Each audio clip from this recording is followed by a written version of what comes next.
And because the recording is entirely local, you get no countdown whatsoever. You bastard. Now you've killed my fun. It's dead because of you. Alrighty, so you lot spent a good portion of the previous day trying to figure out and effecting your solution on repairing that large stone held in the sconce there, and you'd got it fully back up to spec as far as you can tell, and we're puzzling out how to get a jet of flame back onto it. You, well, wandering about, also discovered a very thin crack in the floor and were able to determine that there had been a gate there at some point, which probably cut off the stream of fire. Correct, no smash, please.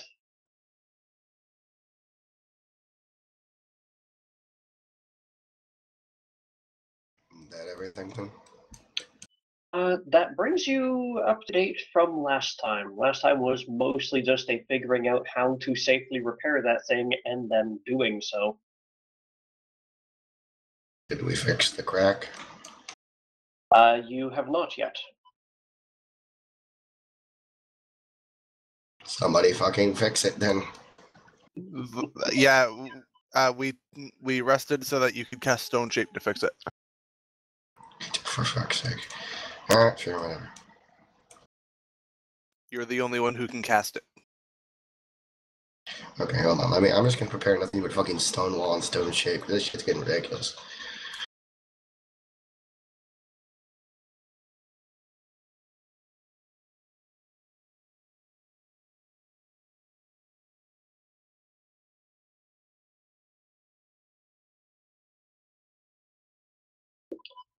Varg, you would remember that this stuff has not proven to be actually stone in the past. I mean, your earth elemental should have been able to glide through it if it was. Alright, this shit isn't stone. It's some sort of complex. I don't even know what the fuck.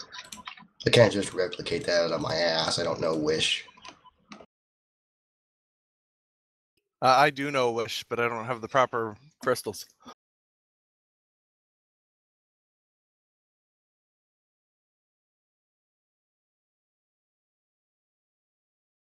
Well, I need to prepare these spells anyway, so one moment. Let's see here.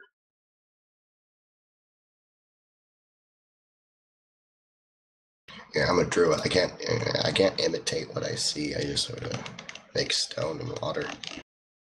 Mm-hmm.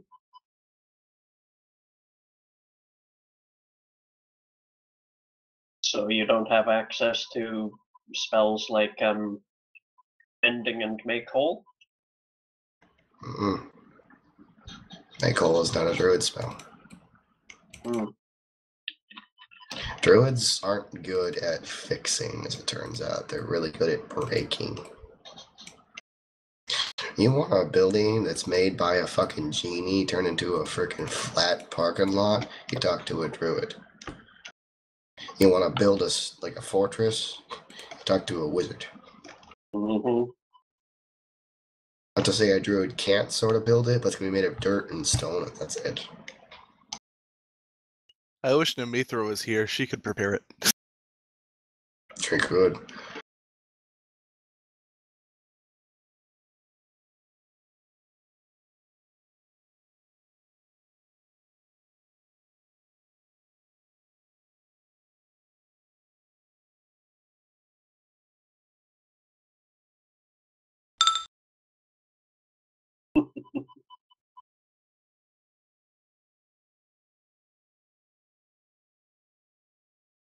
And here I am, back at the druid list, trying desperately to find a fucking loophole.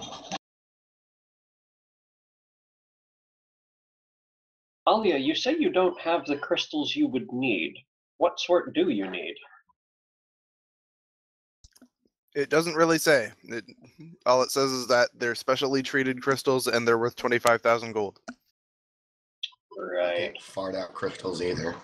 Well, no, you can't. We did determine that if I had 25,000 worth in crystals, I could treat them, but I don't know what the procedure for that is. On the other hand, I believe you have a competent synthesist in the party.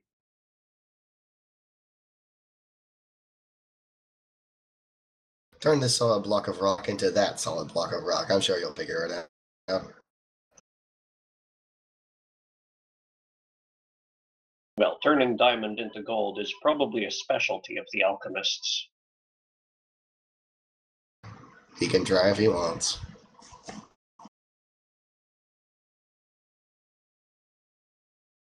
Would that be a regular alchemy check or something that I would have to know? Well, the problem is that they're worth 25k, so best case scenario, it would take you 25 days to do. Even with swift alchemy? Which, let me look that up again. Yeah, I'm going to it. You can go ahead and continue. I'll find it. At 3rd level, an alchemist can create alchemical items with astounding speed. It takes an alchemist half the normal amount of time to create alchemical items and can apply poison to a weapon as a move action. And then you go all the way up to 16 for anything that's like that as well. No, at level 18, I'd have instant alchemy, and I'm not that high for it yet. Any alchemical item, there's a specific list of those. Okay.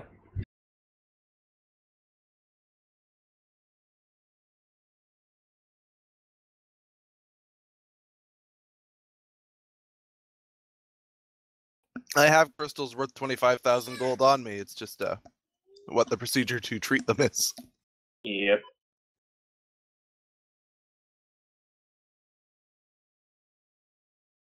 Big old diamond.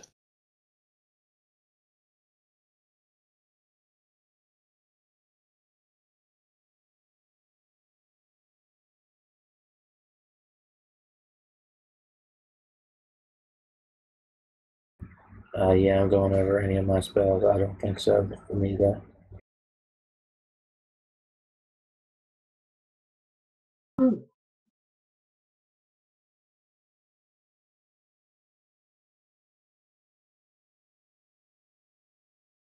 The only Scion Wilder spell like that is the equivalent of a mending. And you can't augment spells you cast with bend reality, so.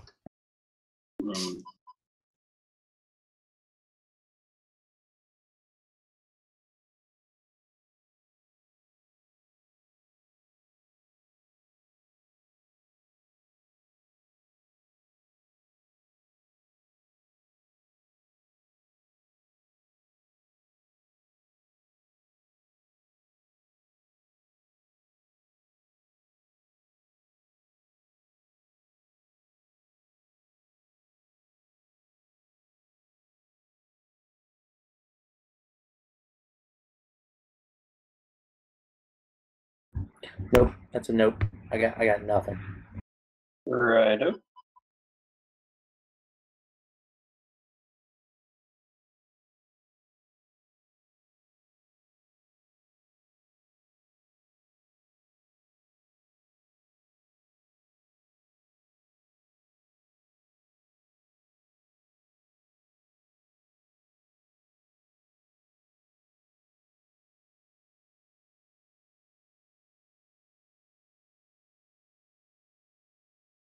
Yeah, pretty much like Varg. If I want to blow shit up or turn myself to a temporary immortal, I can do that. But I can't really make much stuff. Right. Other than through craft checks. Yeah, just the alchemical items.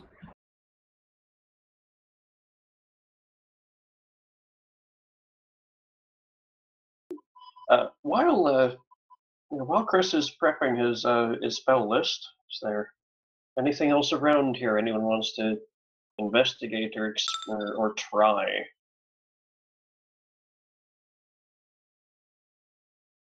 Well, then we have a hole somewhere else, but good idea. Sounds like a plan, Greg. You go ahead and do that. Just, over on a wall or something. I'd be more worried if he could actually break it, but he can't.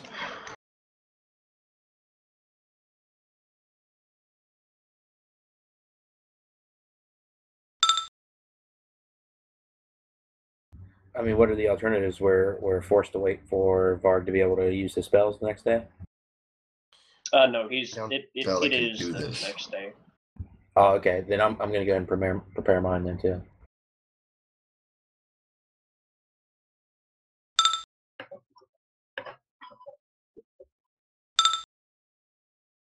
At least I know exactly how big this crack is, so if that's worth anything.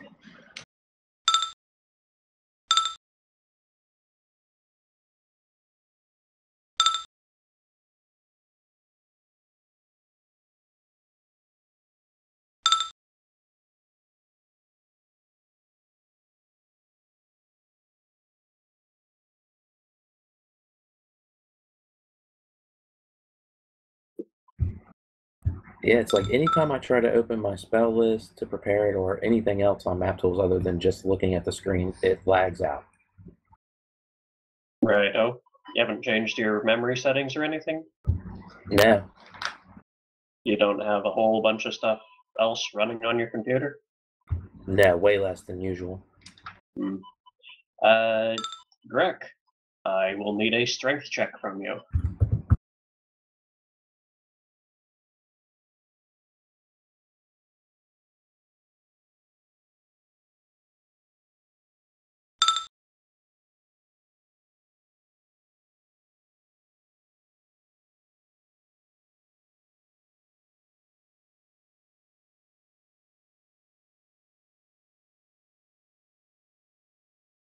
Check.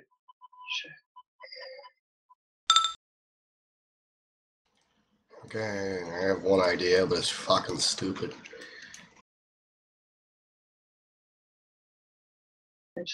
Greg, you size up the wall, look for what you think might be an impurity, heave back and smash down on it with your Earthbreaker. When you lift your hammer, you can see a very small crack about half an inch long in the wall.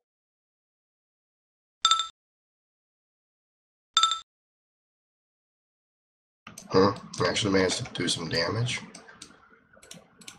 We already know this place isn't invincible, but it's nice to know that pure raw might can do something. Okay, stop whacking the wall then.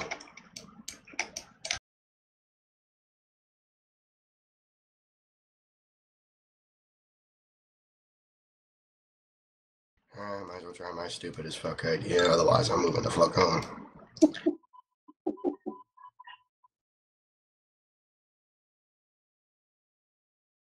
Okie dokie. I've got two ideas, as a matter of fact. You can tell me which one's stupider, and we'll do that one. I can either cast Groundswell on this crack and hope it just fills itself, or I can cast Soften Earth and Stone on a bit of wall. We scoop that up and slather it in the spot, and then I try and harden it again. Number 2 sounded less stupid. Alright, first one is.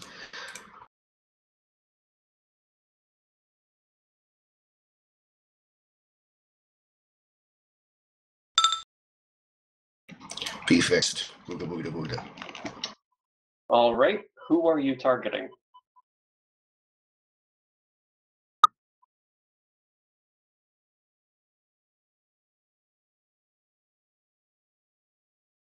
The big fucking crack, what do you think? No. Groundswell requires you target a person. Okay, me. Okay. Let's see here.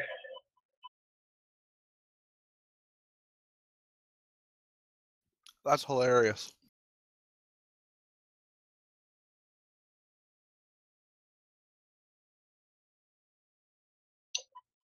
So, Varg, you stand in place and attempt to lift yourself on a short pillar of earth. After a few seconds of silence, there's a very quiet groan in the in the floor, like you'd expect to hear from a house that's changing temperature, except this is out of stone. After a few moments, there's some sort of wispy, intangible force lifts up under you, and you're standing on it. It feels like stone, but it's almost completely transparent. Please, would everyone throw knowledges on the air I'm standing on? This isn't normal. This isn't even like magic normal, it's just weird.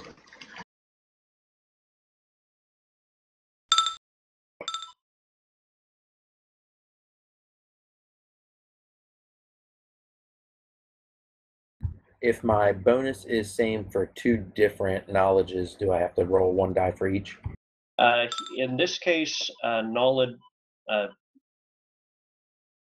Well, usually there's only one knowledge that applies to a given topic. In this case, it would be knowledge arcana. Okay. I tend to just throw out a couple of knowledges just so I get my bases covered. I don't have to ask which one. All right, and then do you usually lump spellcraft along with arcana, or is that not in this particular instance as well? Only when it comes to spells themselves. Okay, cool. Anyways, yeah, Alia and Aislinn look at it and figure that it's through some experimentation, touching it, looking at it through various like detect magic and whatnot. Not licking it, no. Although they eventually figure it's just elemental energy, presumably earth, but they really couldn't tell without trying to do something to it. And do something to it.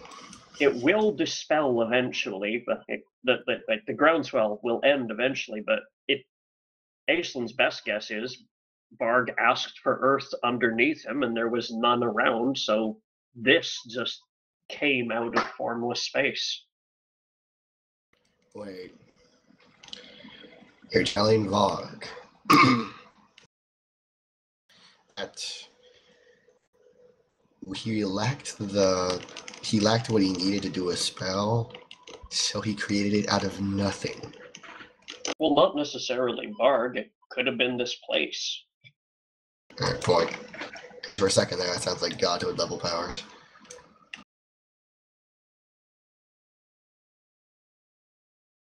Well, that does mean that if I desire to summon a particular kind of rock, it might work. I fucking doubt it, but hey, whatever. In retrospect, the create stone, like that stone wall over there, it worked. Fair enough. Might as well try it in the crack.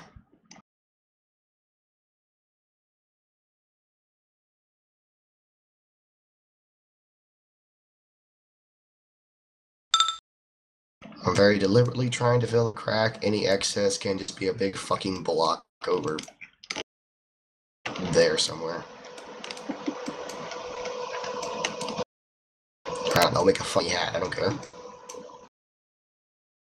Just don't block any of the shit. You form a shapeless, lumpy boulder that is attached to a long stream running across the ground of stone. 2, you attempt to fill the crack. Sadly, you're not very precise with it, as the spell I just keep pouring specifies. until it's fucking... I know exactly how deep it is. I know exactly how much to put in there. Oh yes, I mean, you I'll know be good how with much, math, but but... fine shape is still impossible with that spell. Right. You have filled it, but there's a lumpy excess on top. Bless you. And now there is not. And with the precision of a craftsman chisel, you wipe away Bless you. the excess. Well, that's fixed then. That's as close to fucking fixed as I'm gonna get it. The stone is a subtly different color than the floor, but the floor is now flush.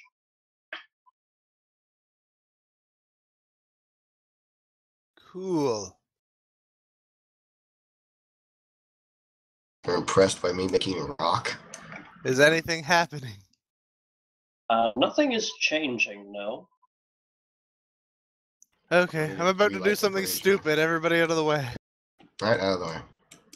Get behind the newly formed boulder, everyone.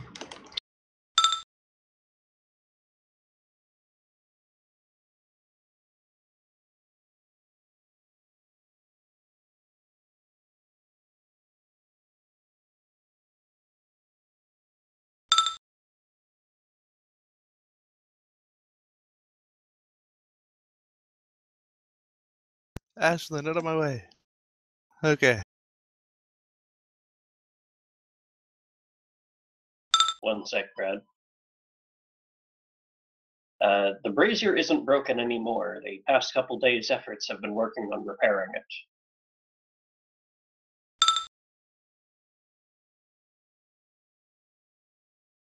The formerly broken one?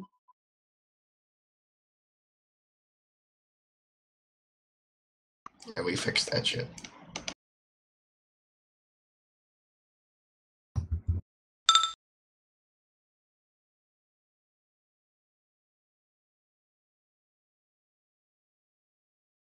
The one you've been repairing isn't on fire yet.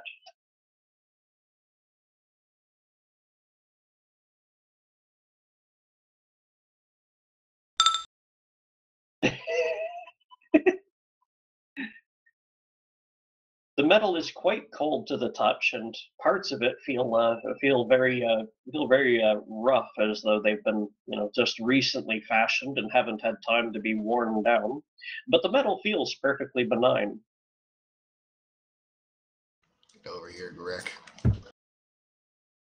Out of the way, please, buddy. She's about to do something amazingly stupid, and I want to be within laughing distance, but not side X distance. I'm going to try to light the brazier with an energy ray fire. As soon as I repair this hole in the floor. There we go. And you're doing it while standing right there. I need to make sure it bounces back this way. How's your reflex save? It's a pretty damn good save. Alright, then. Okay, now watch as this blows up in my face.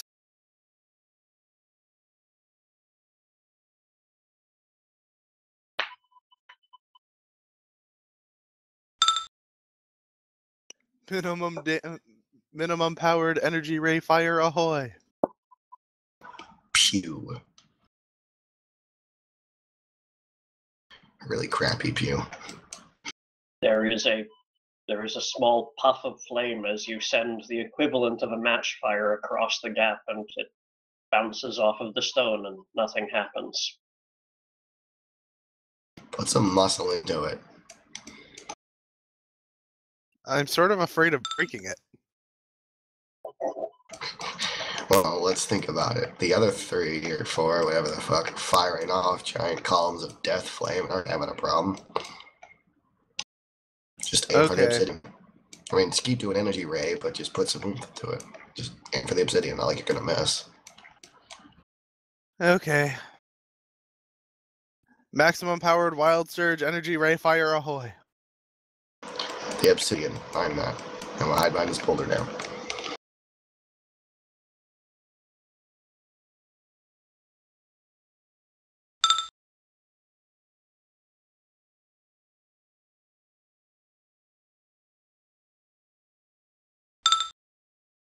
That's not a 1, so I hit.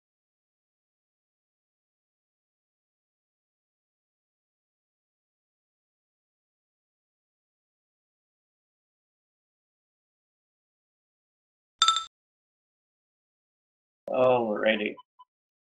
109. I broke it, didn't I? Yeah, prepare more obsidian Um, flow if we need to, but I'd rather not. I will need perception checks from, well, whoever's willing to keep their head poked out from behind the boulder and Alia. You think I'm gonna miss this shit? I'm still looking at it.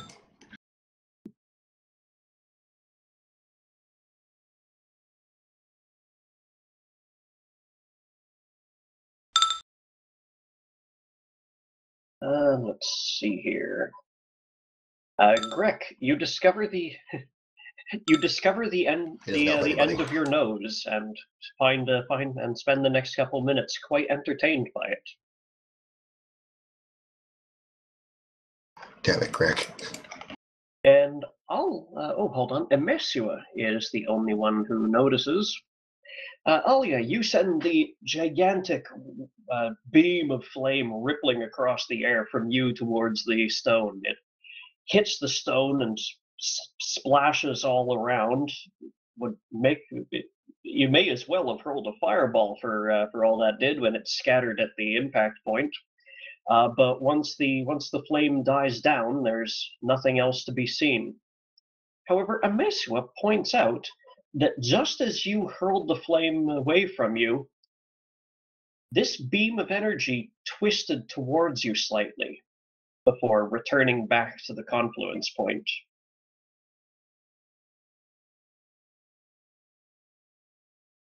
So, do we want to lure that bloody beam into something? Oh god, we have to cross the streams. I do not want to cross the streams. Crossing the streams is always a bad idea.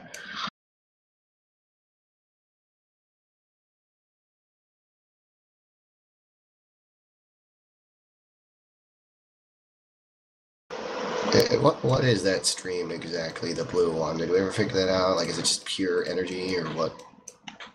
It's a rippling white-blue stream of energy pouring out of that black portal 50 feet off the floor and converging with the other visually identical stream that's on the other side of the room.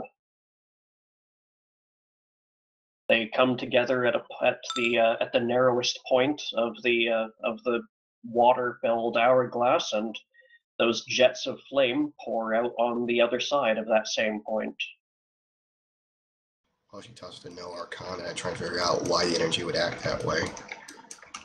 Would it try and leap on you if you threw fire around? Water does not attract fire, nor vice versa normally.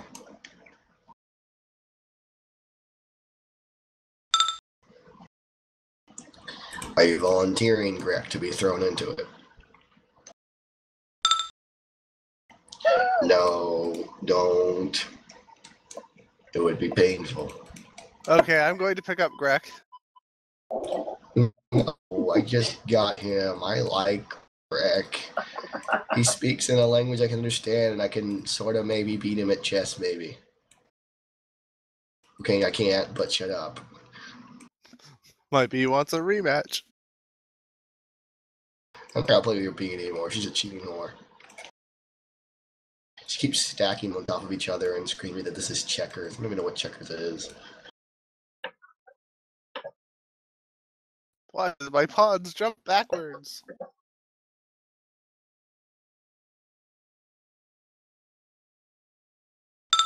We aren't throwing Greg into a giant portal of death. Just make a stick. Alright, just make a stick. You just make a stick.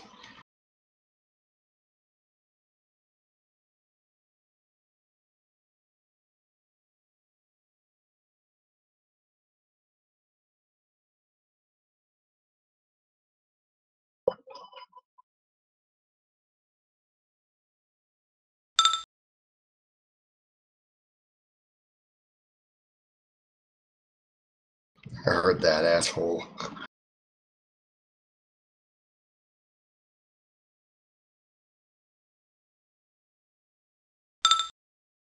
There, I made a stick. Channel the gift for... Take your pick. There is actually a lot of wood creation tools.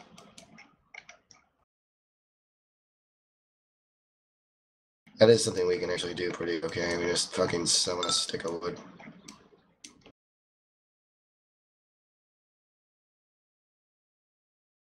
Just want to Stone's double check hard. because the nature of the stick may matter. 3rd level or lower, right? Yeah, it's not a. It's just literally a wooden quarterstaff. It's a stick.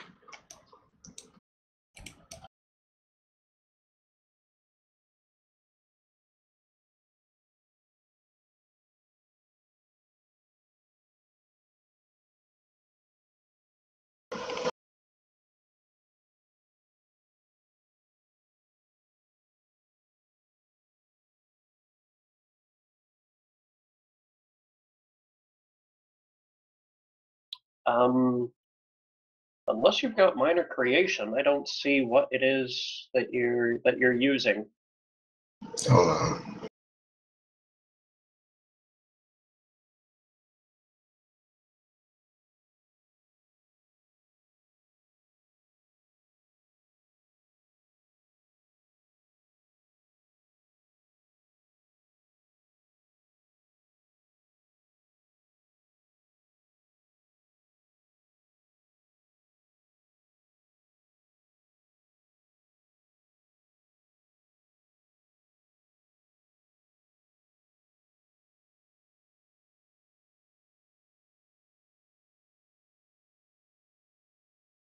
Does anyone have a flint and steel on them?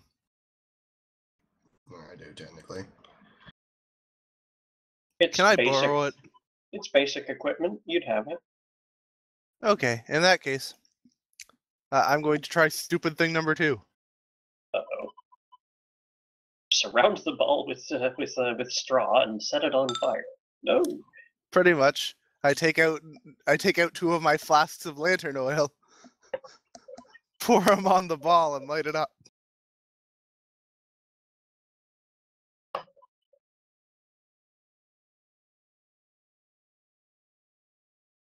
I've been walking around with that crap forever. I can't seem to find it. I swear I had it 2 seconds ago. Maybe I misread something.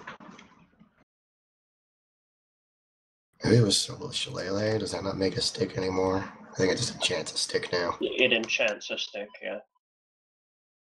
I swear it used to make you a stick.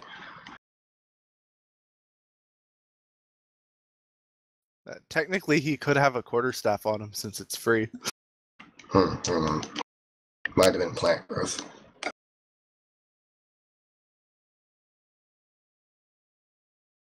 Any starting character who wants a quarterstaff gets one.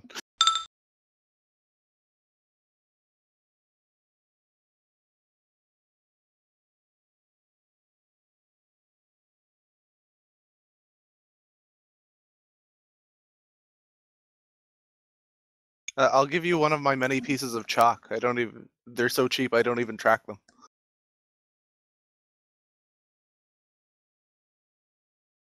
Yeah, I can't believe you finally. I'm gonna guess it was probably shillelagh and it's changed or some shit that I didn't realize. For goddamn Pete's sake, druids can't even just summon a stick when they want one anymore. I could make a stick lethal as all fuck, bro. So that's something. Okay. Greg takes a piece of chalk, aims carefully, and hucks it upwards into the blue beam. It is quite a ways off the ground, so it takes a good huck. But after a false start or two, he finally manages to get it up there, and the piece of chalk hits the stream, disappears into it. And a moment later, there's a brief disruption in all these other flames before they resume pouring smoothly. Well, that proves that that's connected to those. So I'm gonna guess maybe we need to redirect the big blue into the currently not active one, and really, really hope that works. I got nothing else. You said, wait a second. Thought. Y'all said that the hole in the ground in front of the one that's broke was from a gate. You think maybe they gated in something to put it out and basically redirected the streams using gate I mean, I can't fucking use gate, but you know. Just what happened when I set the thing on fire? You poured lantern oil, was it? Yep. You poured lantern oil on it, and used the flint to light the oil on fire. It burned pleasantly for 3 or 4 minutes, then Yay! slowly sputtered out.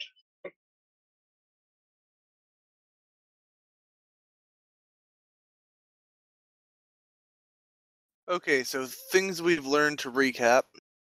The blue streams are connected to all the flames. Disrupting the blue streams will disrupt the flame, and enough magical energy in an area will draw the flame to you. Sorry, the blue things to you. Okay. Stand there, a little bit behind the thing, and basically unload the most powerful spell you possibly can at maybe the boulder, and we get the hell away from the boulder. Like just pure raw destruction, all the power you got in one giant boomf, and hope the thing is drawn towards you so it slams into it instead of you. Actually, what I was thinking is we get everybody who can cast spells to do that simultaneously. Alright, fair enough. That is not an alright, fair enough statement. Everybody Oh, get ready to dodge. So yeah. Hey, Nimblin. I know you can cast. Get over here. I can enchant an arrow, boss. What do you expect me to do? Just help. You too, Drake. This is yeah, I've been trying. I can't fix this. This is terrible. I can't do it like this. So I'm gonna go ahead and back out and see if I can fix that off. Sure, Drake. Why not? Okay. Everyone get over here. Everyone has some sort of spell they can throw. Feel free to use Drek as you see fit, Alia. You go ahead and take control of him. See you in a minute, hopefully. Okay, I'm going to need ownership then. I'll set it. Okay, so everybody take the biggest, most powerful destruction spell you have and we'll cast them on the boulder. And hopefully we don't just blow the boulder up and fuck ourselves. It's just a boulder. Doesn't do anything. Yeah, we need to get Drake over here first, though. Yeah, but if we destroy it, we can never solve the puzzle. What, the boulder? It's a boulder. I made it out of nothingness. It's gone. I gotta make another one. Oh, okay. I thought we were casting on the. No, we're not blowing up the goddamn brazier. All we're trying to do is blow the frickin' boulder up so the thing will lean towards us. Don't put Drake next to the boulder unless he's gonna like. Oh yeah, the stream went to the stream went towards me, not towards the source of my spell, right? Okay. Exactly. That's why we're over here. Why is Drake over the fuck there? Because I'm just moving him over there while I look at his spell list. Alchemists aren't known for having anything directable. Their few offensive spells are generally touch or cones. A cone is fine. Yeah, just aim it so it doesn't hit us. As long as it hits the boulder, I don't care. It doesn't even have to technically hit the boulder. I'm just giving it a target. So if you have to have a target, I mean, honestly, you can just shoot the cone in the air and do no damage, but still have the effect we need. It's a matter of I only have the boulder there for people who have like a really powerful direct spell that needs a target. Once they can't be shot in the air. You could use a bomb with the explosive missile discovery.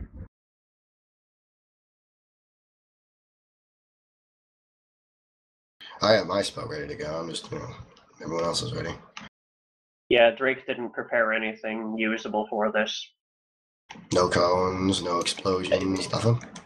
He's got a bomb admixture, but everything else he's prepared is either touch or a potion to be used as a potion. Okay. Okay, I'm going to direct an wild surged energy ball fire, so here's all the stuff for that.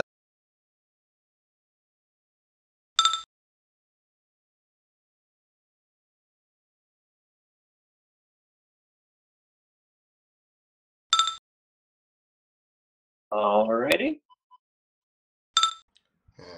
Greg, you do your thing next. You're just shooting a cone in the air, essentially. Not actually targeting anyone, but roll shit anyway.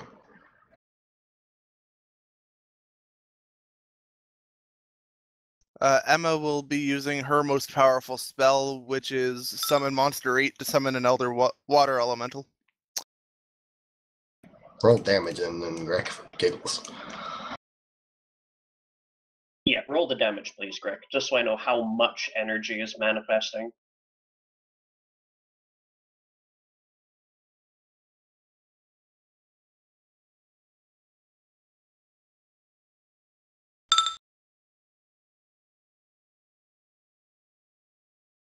Monster 8.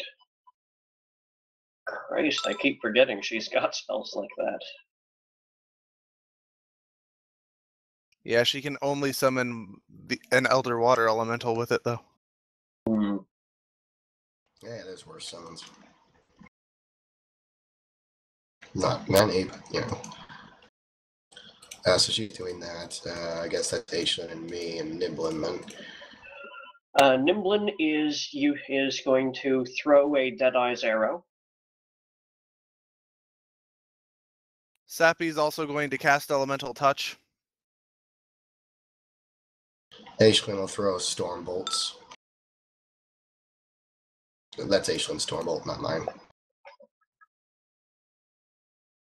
1 moment.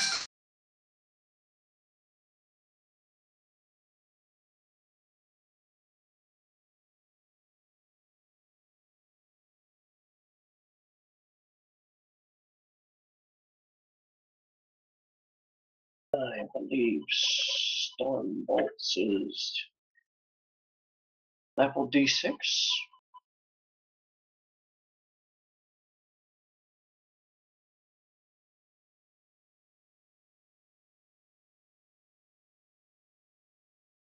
Yep, D8. Well, this is stupid, but I'll throw it out anyway. I'm gonna hurl my implosion at the boulder, I suppose. Roger that. It's 10 damage per level, so that's 180 points of damage flat. Righto. And roll the output for Storm Bolts, 18d8. 77 on Aishlin's part. Okay, check. That is everyone. Okay.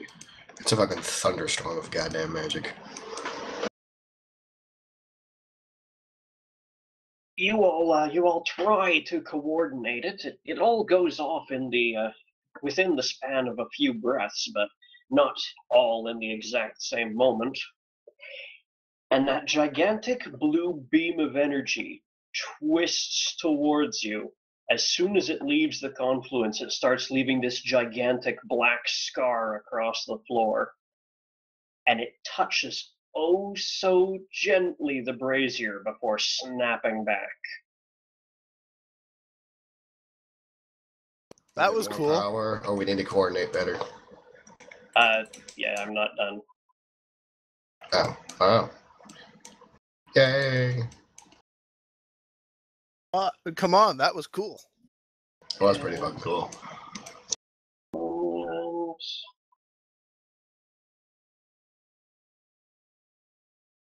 I don't know what that did, but we did something. Yep. We succeeded in a thing. And kind of, yeah. That and destroyed the whole room while we were at it. Sacrifices. We did it the blunt way. It worked, though. So there's a gigantic black scar across the floor, and there's in fact a whole bunch of ash built up on the sconce itself now. However, it is now blazing merrily away, which, it wasn't several hours ago. I think this is a win. Let's get going. As the flame washes over it, you can see the cracks that are still in the obsidian sphere slowly meld over, and the whole thing begins rapidly turning quite red, glowing hot. Might want to get the hell away from that. And whatever the fuck's left of the boulder, because I don't think there's much left. Yeah, I think even if I go through the damaging objects, half of that boulder's been blasted away. I threw 180 damage at it by myself. That goes right through Artemis. I'm pretty sure it's gone. That's not enough to get rid of a boulder that big.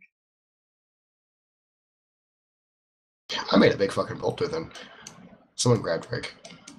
I got you got him.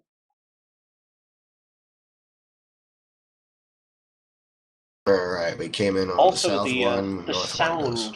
the sound of the room has changed. It was always somewhat loud as those flames jetted over those obsidian spheres, but now that there's all 6 flames, the sound of the chamber is quite different. Yeah, so deeper, louder, what? A very different resonating tone. Is it a happy tone?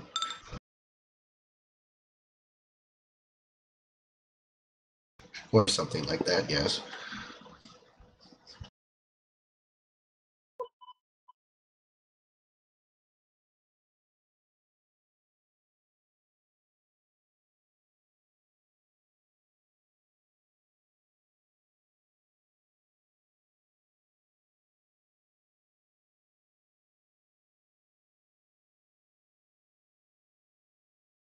Ooh.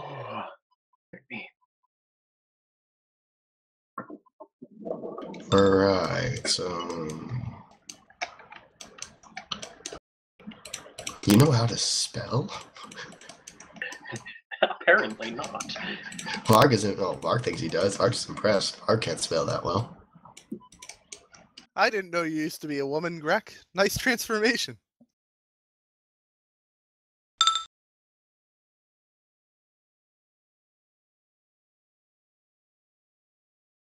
Well, Varg is impressed. So we need to go on the north one, everyone. So, bunch up over here. But you spelled it right there. Greg was a her. Don't listen to her. Don't listen to her. She can't spell either.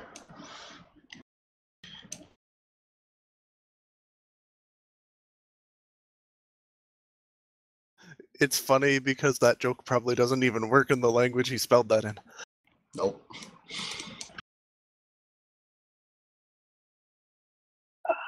Alright, if we're all together, we'll just all leap into the portal at once. You can stand in it. You can stand on it all you want until someone activates it. You're going nowhere. Oh. Well, everyone stand in it, then scream activate. Activate. Nothing of note happens.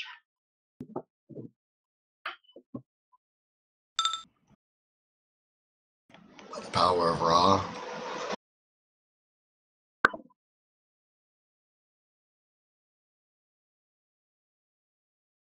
Go Power Rangers. I'm out of ideas here.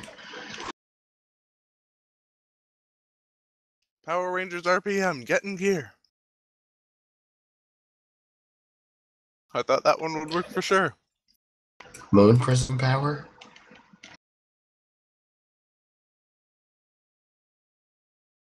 That is not the command word in order to activate a transportation circle.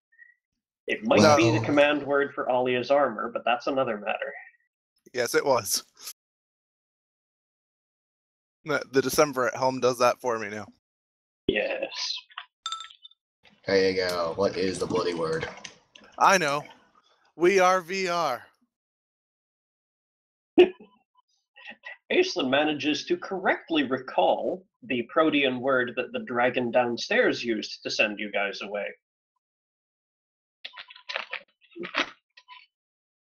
I'm gonna guess you can pronounce it and, say it. So it wasn't We Are VR? Maybe it was, just, we weren't using the right language. Bashak. It's Poshmark, alright.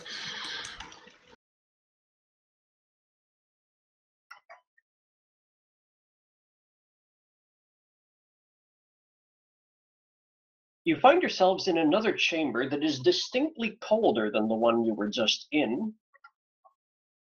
And as you begin to take in your surroundings, you can see why. There are a pair of openings that seem to let the wind blow through this chamber, but that is not what really catches your attention.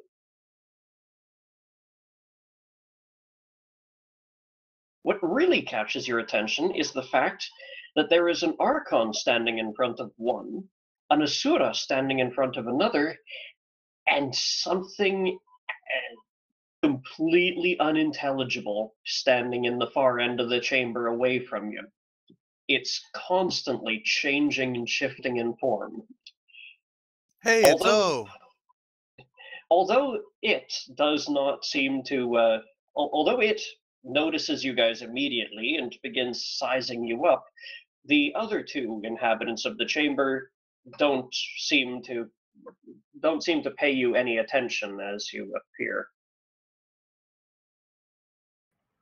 Alright. And this pool is in fact a pool of water? No, that is the column of water rushing from ceiling to floor as usual. The ceiling here is domed. How bad will it break my face if I try to drink some? Well, I'll break your face. I got dibs. If to the crystal glass that has seemed to seal the water in the whole ways through this temple, you haven't done many experiments on it, so you want to start with your forehead. I'm just gonna very carefully sideways approach. I haven't had anything to drink since I drank that water dragon. Swear to God, you stick your face in that when I'm close to it. Like I said, I'm tentatively approaching. I just want to see whether or not this thing is blocked off by like glass or not. Oh, it is. Yeah, alright, it's sealed. You notice that the Asura is watching you with one of its eyes. Does anyone know what Ashura is, and anyone can speak its language? Greetings, Ashura. I don't know.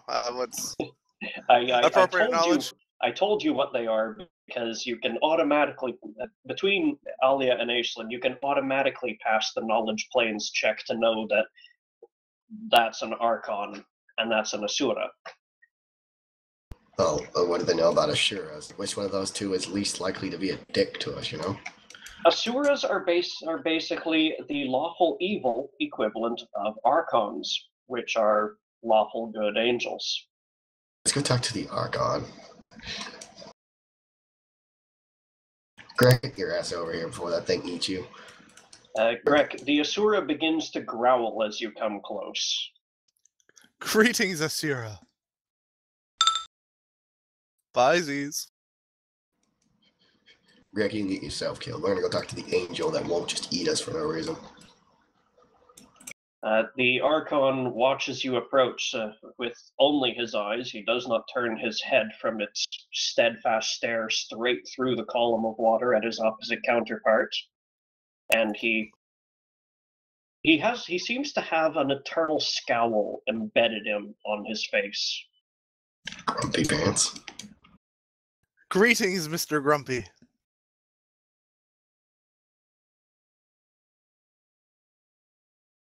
Try that in whatever language they speak. Having provided to him the language you speak in, he responds in kind. What are you doing here? We're trying to stop Jublex from destroying Galarian. It's a pretty fucking good reason to be anywhere. He shrugs. Good. And goes back to his stare. Well, you're helpful. Can you tell us where we've wandered to? Pardon me, Alia? Can you tell us where we have wandered into? We seem to be lost. You stand within the container of the font. Beyond that, I am not privileged to inform you. Is one of these three idiots privileged to do so? Or two, sorry. Minding yourself.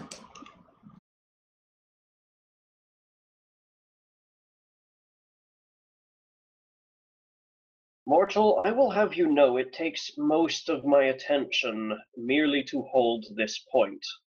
So if you would keep your questions brief and on topic, that would be appreciated. Would destroying those three fix the problem?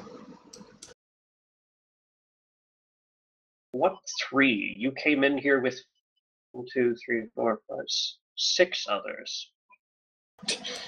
He points towards the big ever-moving bomb. That. If I was to take that and hurl it out a window, would that freaking solve your busy problem?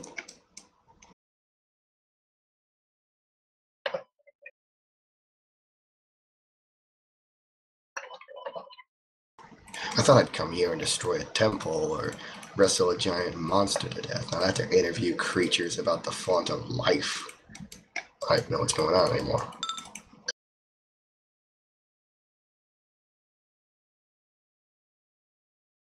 I think Crick just found his best friend forever.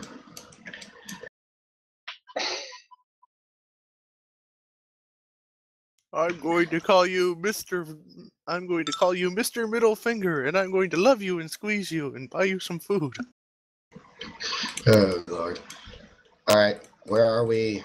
How do we find Jubilex's power source? There you go. That's all we need to know. Jubilex? Demon Lord of Slimes lives on this plane. He does not live here. He was imprisoned here. Okay, can we put him back in? Where exactly was he imprisoned? Details? He looks like a big bowl of Jello. If you are here, that Evil means Jello. you were in the chamber below. Are the braziers lit? Aye, we relit them. One was unlit, but we fixed that. At this, he actually starts paying attention to you while still making frequent furtive glances across to the other two original occupants of the chamber. I see. All right, you are here on a worthy cause. You have my attention. What is this about Jubilex having escaped? We were mulling around in a dungeon. It'll be immortals. He came from. We found some dudes who were worshiping some unknown god in an old temple, and he oozed out from the walls and killed everybody. Well, except us. We booked it the fuck out of Dodge, but he killed all of his worshippers and got a good hold of Leo over here. Oh yeah, I almost died for a second time. I got lucky. Yeah, because I wouldn't be able to fix you after that. Whoosh.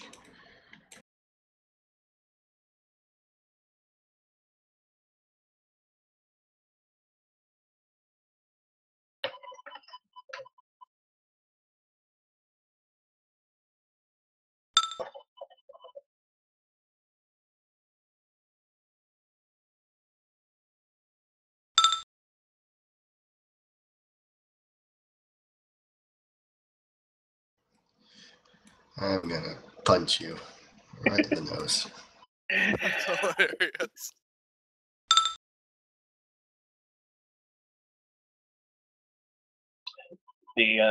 The Archon contemplates for a minute. All right. You say you relit a brazier.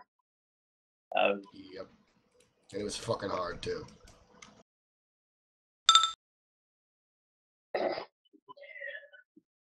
That tells me that it was not lit, which does validate your claim that Jubilex was not contained in his prison.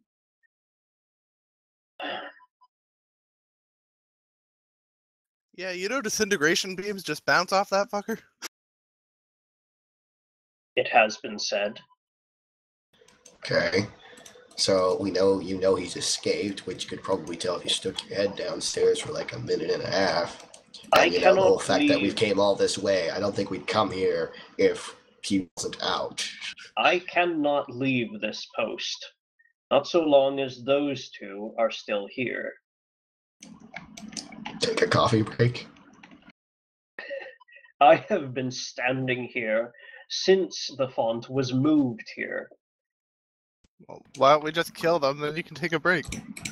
And then Or somebody else kills. will fill their space in 10 minutes, but at least you get 10 minutes break. I can get Yeah, you a there you muffin. go. Okay. Or Because- that, or make an agreement. Everyone takes a 10-minute coffee break every day. There you go.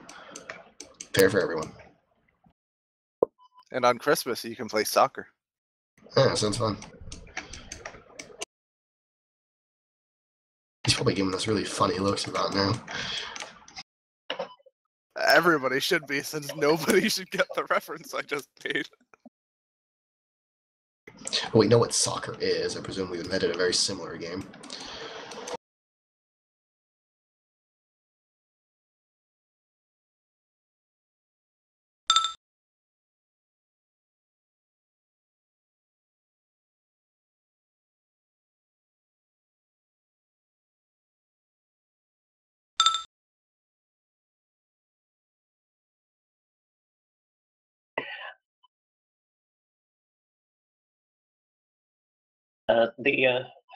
The Archon, while wrapped up in conversation with you, on one of his glances to the other corners, notices Grek getting close to the Asura and shouts a word of warning that, well, Grek couldn't possibly understand because he doesn't know the language the Archon's speaking in. Oh, Guy Varg doesn't would have look true over. speech? Poor bastard. Well, Varg's gonna look over anyway, because obviously he's screaming at someone, then he yells for Greg to get over here. So he sees Greg about to go poke something, that's the first thing he does, yell for Greg to get over here. Let's see here.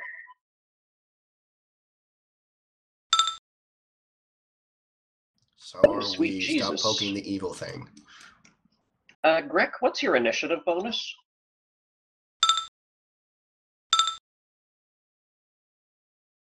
+2, apparently.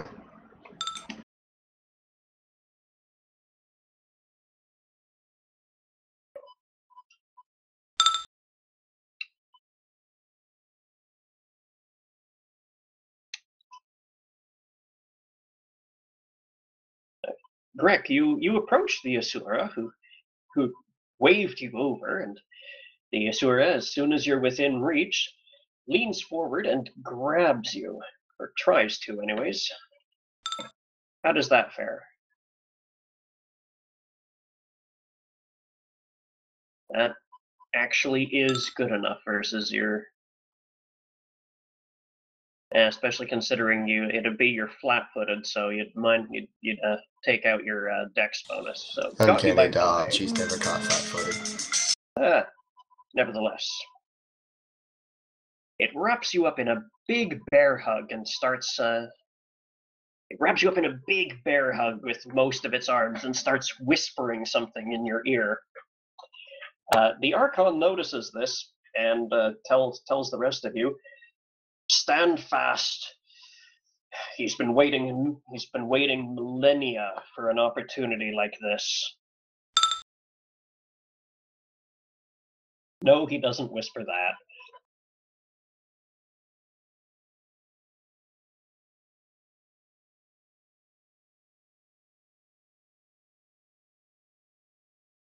The Archon, you value the life of your friends? Great, now we gotta kill a bitch. Never mind the Asura. If I leave my post, I must not risk that Protean escaping. I need you to hold him off. Oh. That sounds better. Let's hold the Protean off, everybody.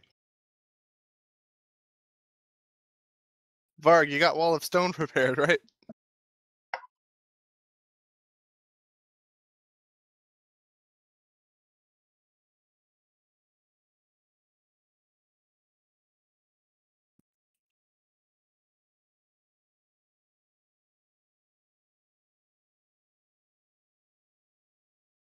Sorry about that, I had to go somewhere.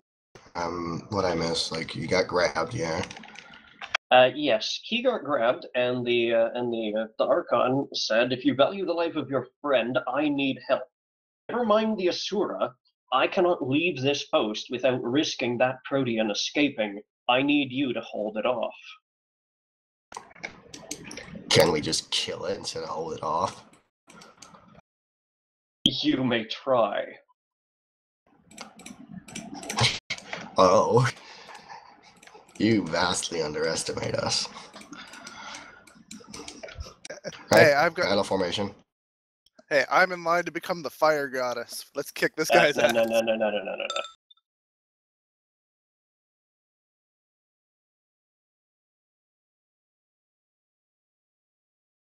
I'm in line to be fucking Odysseus's replacement. I'm gonna kick this guy out of the next dimension.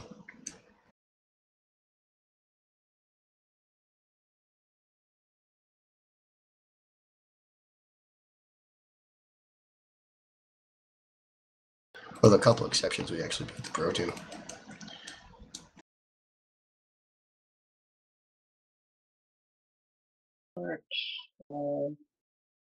Finally, I get to kick the shit out of something that's big enough to rustle.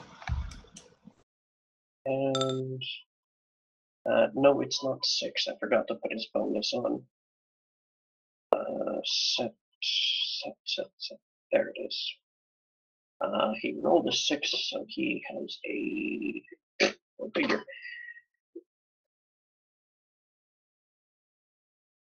I'm pretty sure he beats a 15.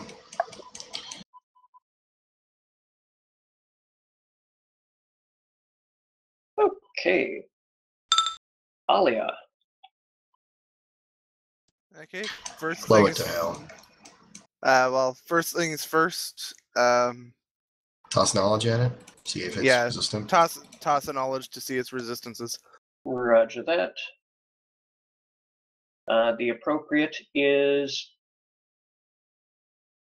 planes. The good news is Emma can make a check then when it comes to her turn because she has planes. Roger Ishmael that. has planes as well. Should be able to be figured out. Other than confirming that it is of protean nature, you're not able to determine anything. Determine it by shooting. Proteans in general have various degrees of blind sense, immunity to acid, resistance to certain elements, supernatural flight, and continuous freedom of movement. And they can change shape as per greater polymorph.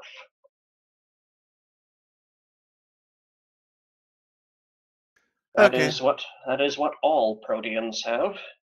You're not sure about this one.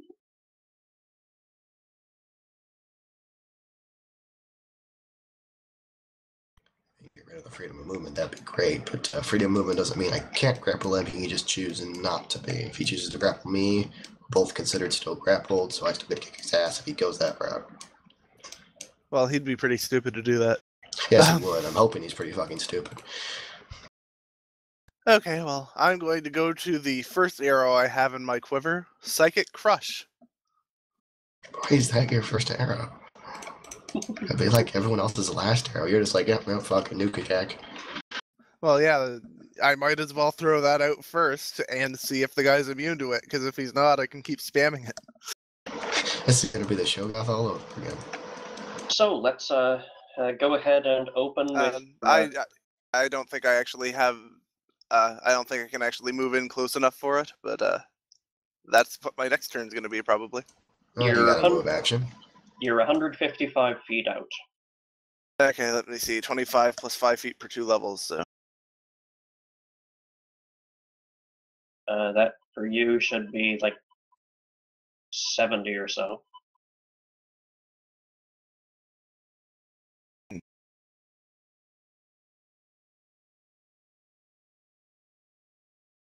It's exactly 70 feet. Actually, if I wild surge, it's a little.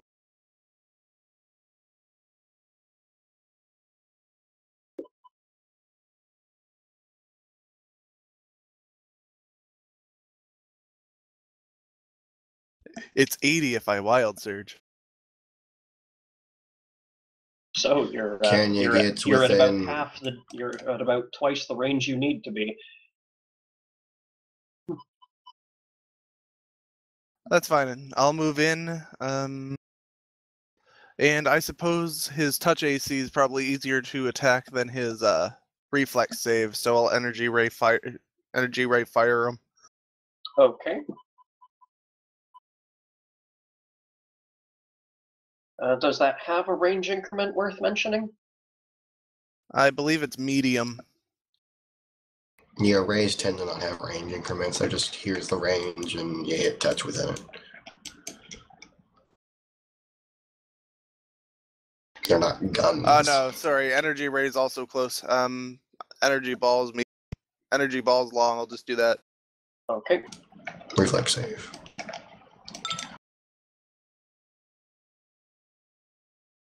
If we're talking about the Juggernaut pauldrons, there is no limit. You can be. I'm in low. That's why I'm always large size.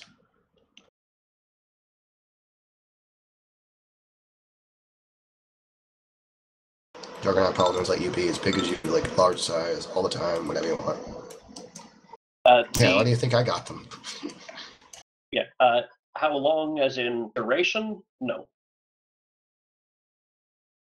You can only be affected by one polymorph effect at a time, which means you can only go up one size category at a time, unless a spell very specifically takes you to a specific size category. I.e. the polymorph line, some of the druid line, that sort of thing.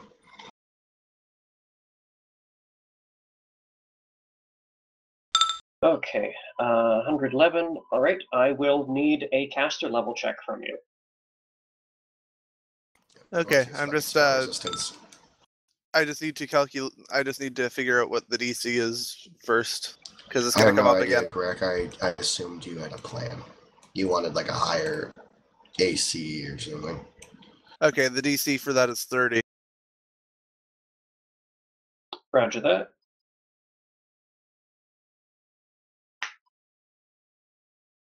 Still need a spell resistance check.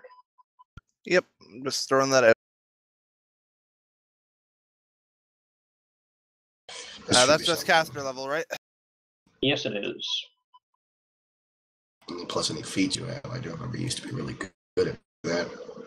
Mm-hmm. Oh yeah, that's right. I have power pen and the third eye penetrate still. Yeah, then include those.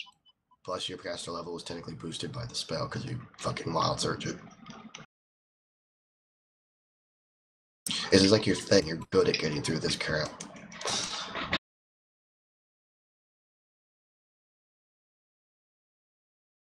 I just need to look up the bonuses those give me.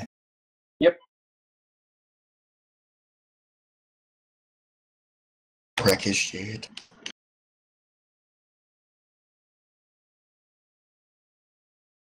Okay, the power penetration gives me a +2.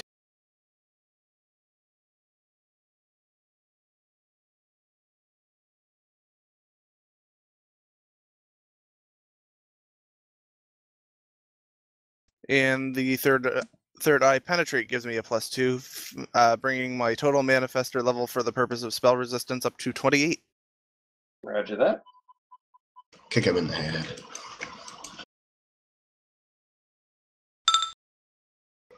You kicked him in the head. Yep, that goes through.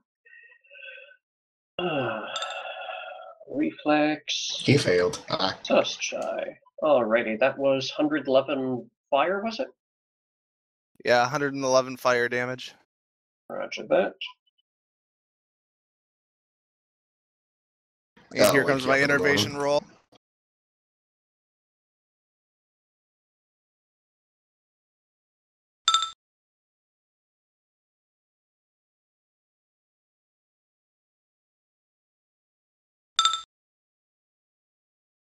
There, I've pissed him off. Now he'll attack me instead of trying to leave. It's one way to get someone to wake up in the morning. Let's see here. The Asura whispers dark promises in Grek's ear. Grek, make a will save. Ew.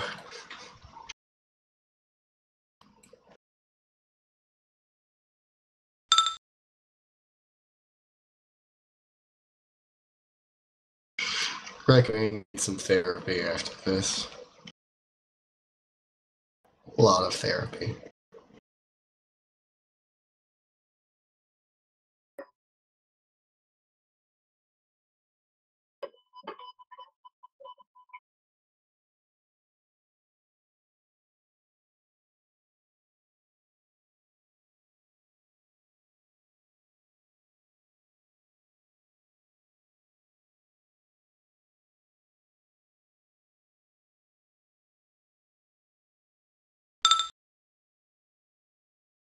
Okay, there we go. Rick, you are under the effects of a command. The Asura wants you to just lay here and wait for him. God. I don't even know what joke to use. And then the Asura takes a brisk jog over here.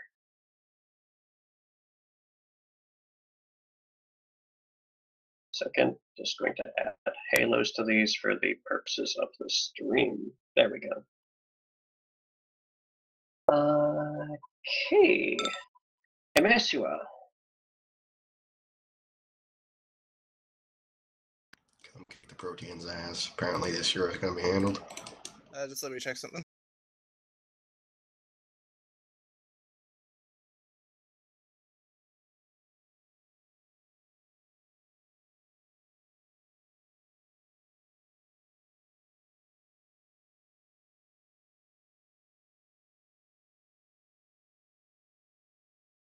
Okay, he's 125 feet from me. So first thing, Emma's going to throw off her knowledge planes on the protean there. She cannot clearly see it from there. Fair Move enough. forward, then do it. She's It's a free action, so just choose. she's aware of its location. It doesn't have like concealment or anything, but it's really hard to study it through the foam and water. Fair enough. In that case, the Asura is going to be the bigger deal to her right now. So she's going to 5-foot step there, which puts him within range of an at-will lightning bolt. Win the battle. Pew. Take it out of the air and use it as a freaking toothpick. Got a ridiculously low DC. DC is 16. All right. And a caster level check. Yep, her caster level is considered to be 17.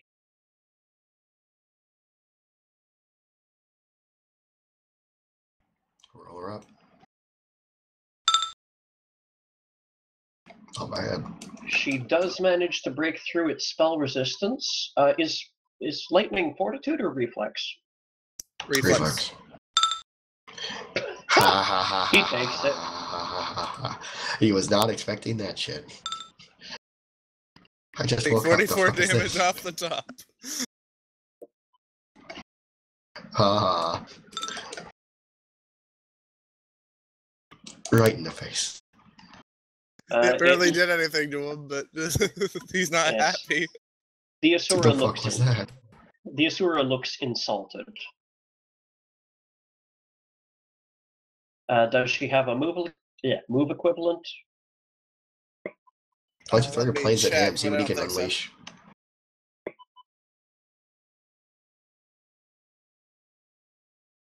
Throw the planes at his Yeah, fat she does ass. it, but I will make a knowledge planes on him. Righto. I'd like to know if he just wish us all out of existence, you know?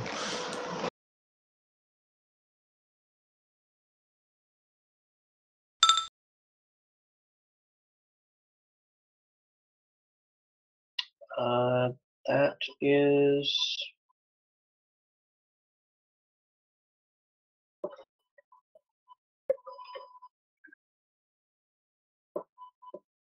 Second, just double checking the DC.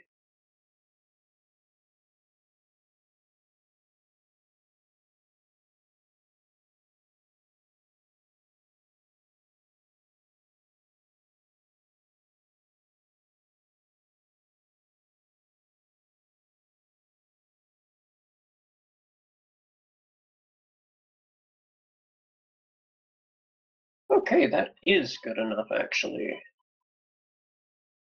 She manages to identify that Asura as an Asurendra.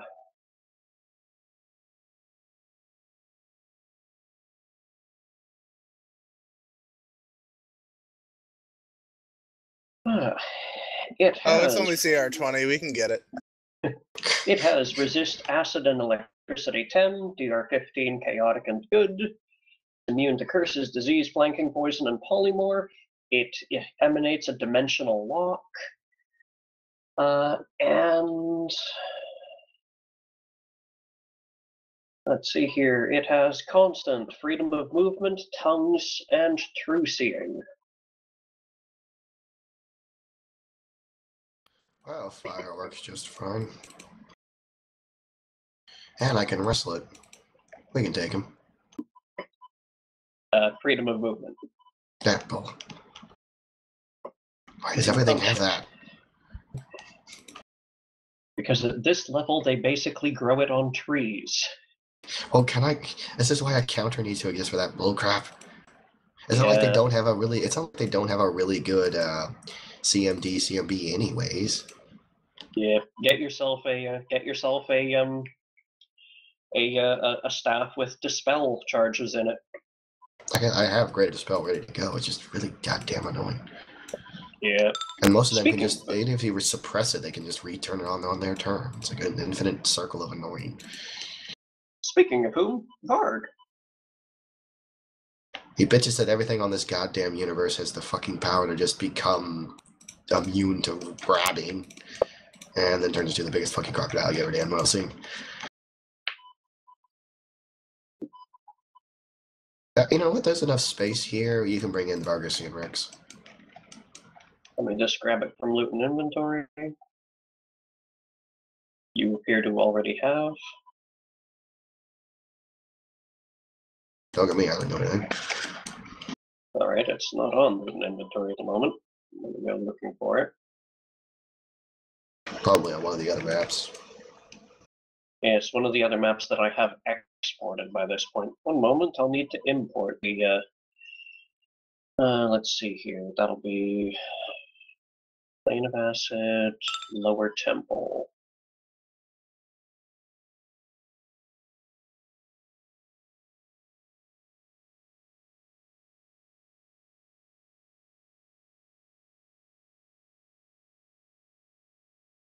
No Varg there. Plane of Acid, Upper Temple.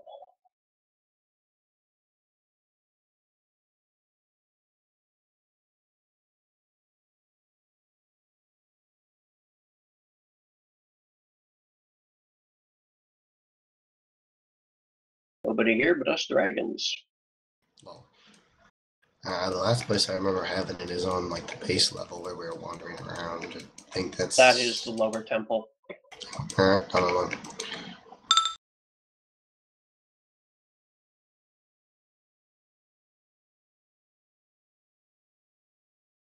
Yeah.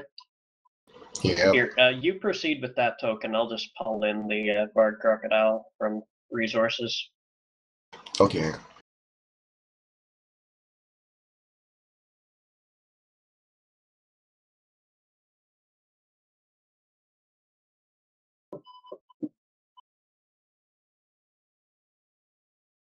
Rawr.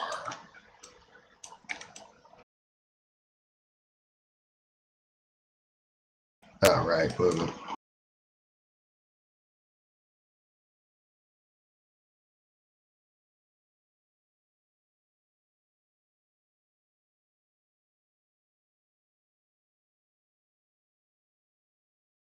I really should just move that token to the monsters folder by this point. You probably should. Yes. Well, Varg is going to move there. He's used his standard and his move, so that's really all there is to it. However, I do have a free action, and this is the situation that calls for it. I'm going to activate my rage, because I can do that. Rage. The anger.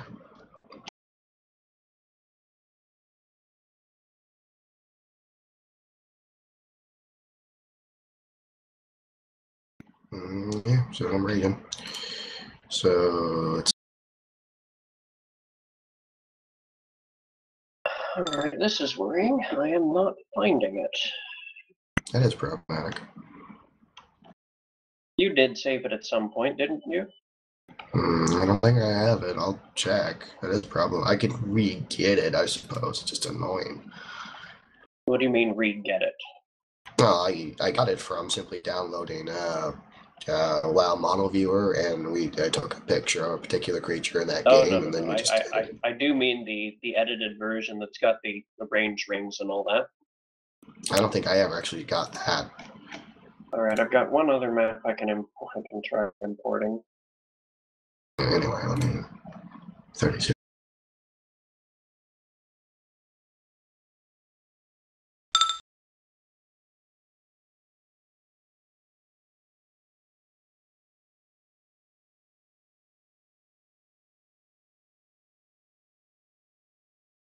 For fruit's sake. Where are you? He could be in a wall, but you'd be able to see that, wouldn't you? Yeah. Okay, the last time I used him was most definitely inside the temple. Yeah, I checked those maps already. We'll continue with this, but I will go looking for him. Okie dokie. So that was your move and your standard. And I raged, and that's all my actions, I suppose. Alright. Nimblin is going to come to your support, but he's not sure yet where he'll be useful, so he's biding his time and saving his teleport.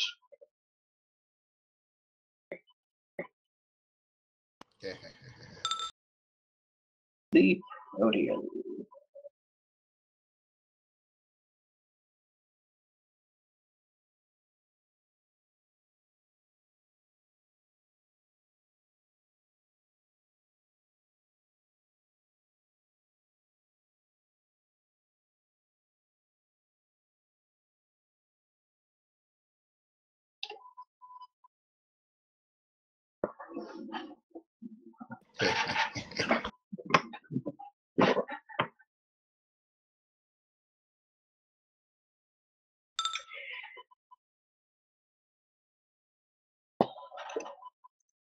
That's less helpful than you think it is. Perma Rage means you can't do anything like that requires concentration of just focus, basically. You can't read a book, you can't sit down in the toilet, and not good. Sleep. Yeah, sleep becomes fucking impossible. Talk to somebody for more than 10 seconds. Yeah, it's not a good wish. I'm so bad I forgot to breathe. Yeah, it's more of a curse. It's the sort of thing a barbarian would wish for from a genie, and the genie would get this big fucking grin, and everyone would slap their foreheads. All right. The Protean raises its arms and then screams and creates a number of features in the immediate area. Is it Phylac? First of all, a number of large stone pillars rise out of the ground.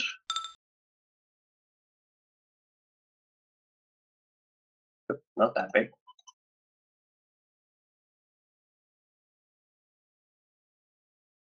And second of all, cracks appear in the ceiling. Yes, that will suffice, although... there we go. If I go Herbivore and then Reveal, and just going to Steel Bard for a second here. You have seen that area. I'm not there, you thickie. One down. I got close enough so I could cover Aaliyah's back, you know? Gotcha. Check. Yeah, a bunch of pillars, and cracks begin appearing in the ceiling, and they drip. They start dripping a noxious-smelling fluid. Just draw those out. And I need Alia, Varg, and Nimblin to make will saves. Okay.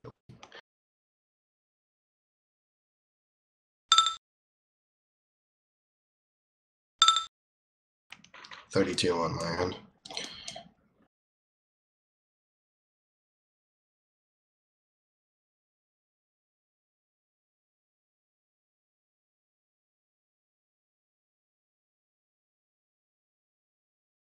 Okay, and You want me to roll for Niblin, or are you doing I it? got him. Of course. Go lay on the floor, Niblin. You'll be okay.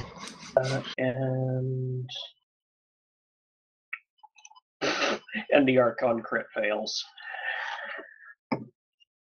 Okay. Varg, you don't feel perturbed at all, but you three all suffer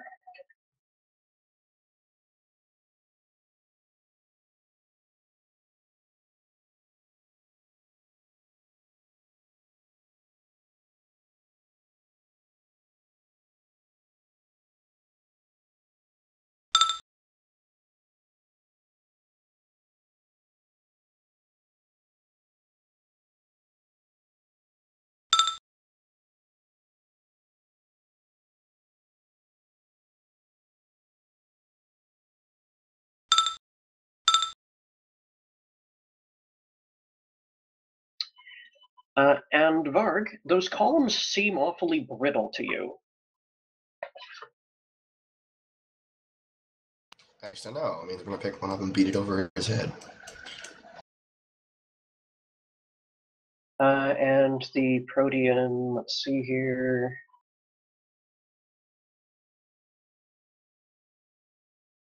Sidles over a bit and peeks his head around the column playfully. Varg, Yes, come Varg closer does. to me. Drake. Varg's response. I don't know how to play an alchemist. That is Varg's response to his little playful games. James is still connected to the mumble, sir. We should be here. Yeah, I'm still listening. Oh, okay. What would you like to do, sir? I got a pretty brief view. I assume the big blob that I saw is what we're fighting. Big blob? Yeah, it was just, there's that water. No, that's just water. Here, hold on a second. I'll send you a screenshot. How high are the ceilings? The ceiling is domed. It's just a few feet above your head, right at the walls, but it's about 80 feet overhead, right where it meets the column of water.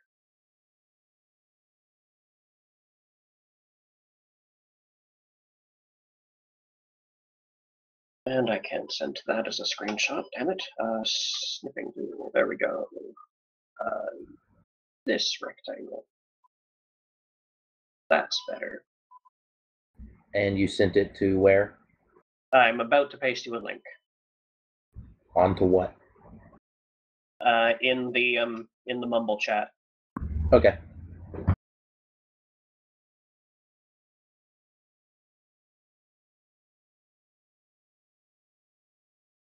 Those of you who still have text-to-speech turned on, I suggest you disable it.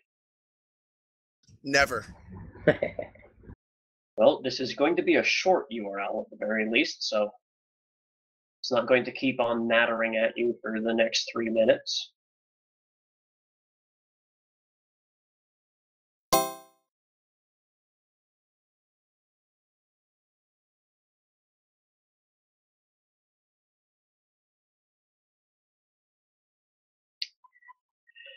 So, Okay. Drake, you're at the north end of the chamber there.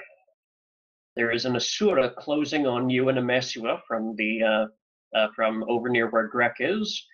There is an Archon over in the middle of a bunch of dripping hot red slime. And on the far side of the chamber, now masked behind a bunch of columns of stone, there is some form of Protean. Okay. Throw knowledge planes or knowledge engineering at the stone or whatever it is, knowledge you want to throw. Yep. It's a what kind of action to throw knowledge is? It's Free, you just non-action. do it. Just tell me Okay. what you want to try and recall some information about. I assume being inside nature isn't going to help, so No. engineering and religion. I will do engineering. To determine what about what?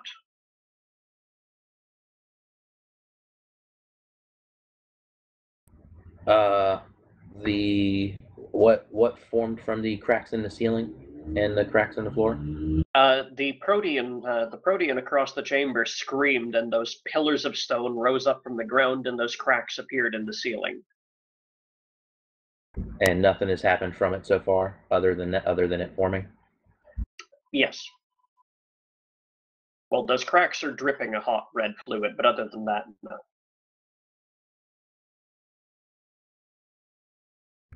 And then was I close? I probably wasn't close enough to know anything that Alia learned if she had broadcasted it. She Only is unless you out of broadcasted anything, you're right next to her.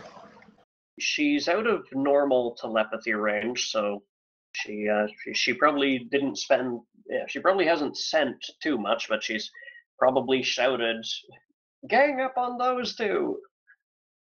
or "Help the Archon" or something. Ed, would you like to characterize it?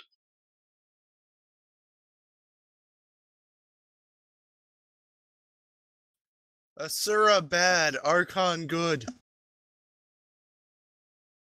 So basically a statement of the facts. Carry on. And the Archon is the one in the red Yes. on the left. Yeah, he hasn't moved yet.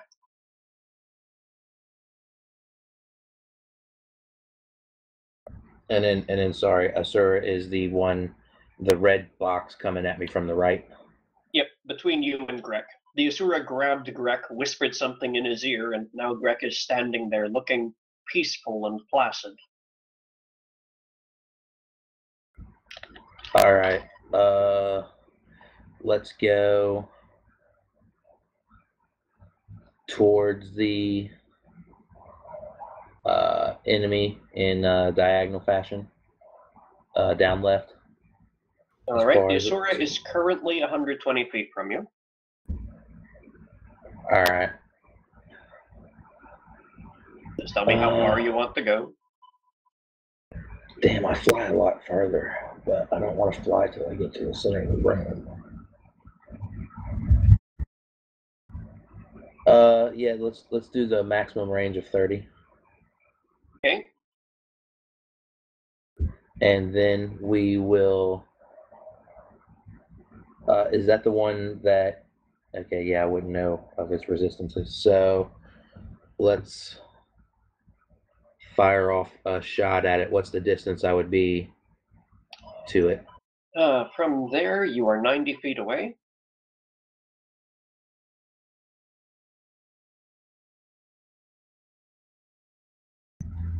All right. So, yep, the far-reaching scope, so I can hit his touch AC from away.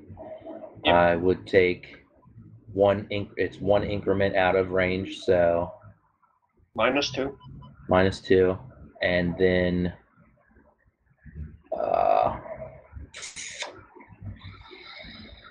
plus your BAB plus your Dex mod, I believe. Right, and then let's use explosive missile on it to do bomb damage. Alrighty.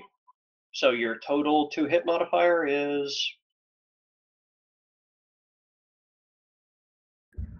For the boomstick, plus 20.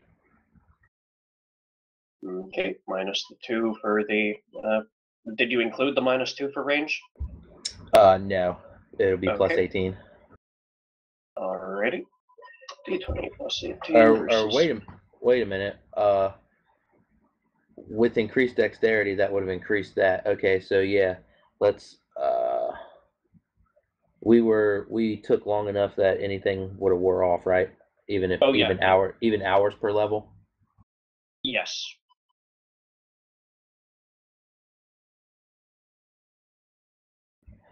Okay then.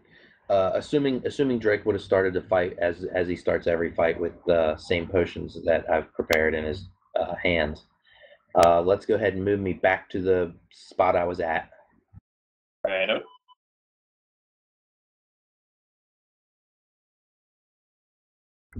Move action to chug my mutagen. Roger that.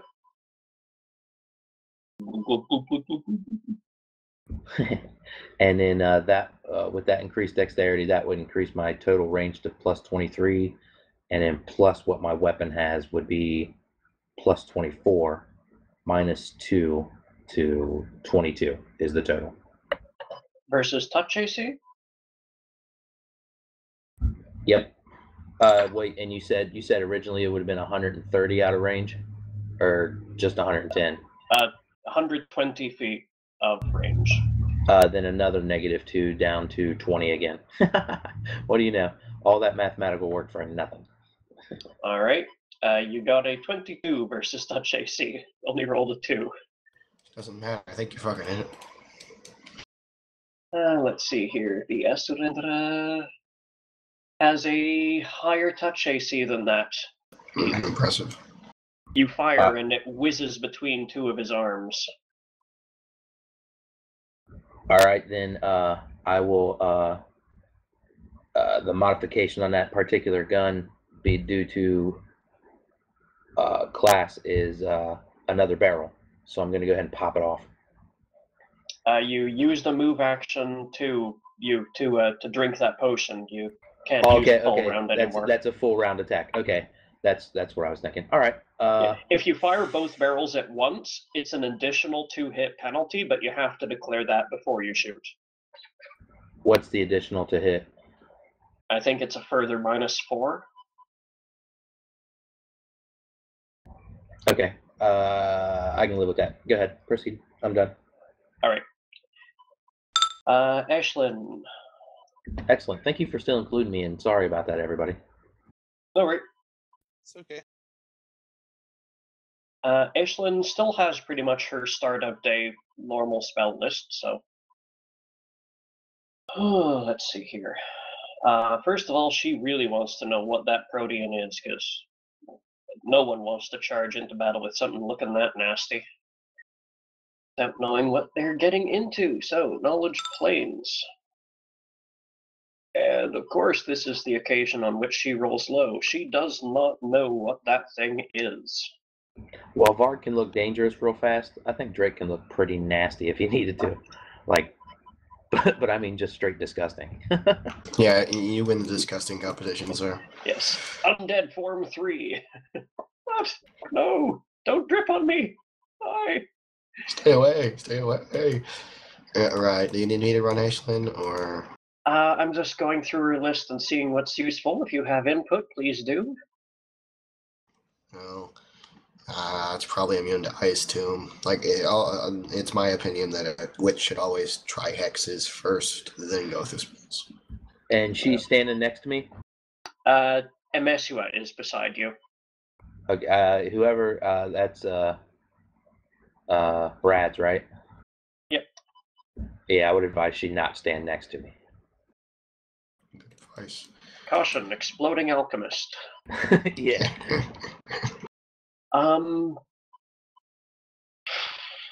Alright, you guys recognized basic prophecy. protean traits, so you know it has resist electricity 10 and spell resistance. So dire what? Her best hex is Dire Prophecy. And can So she will throw it save. at this range? I don't think so, but she can get closer first, and then I'll figure it out. She is 106.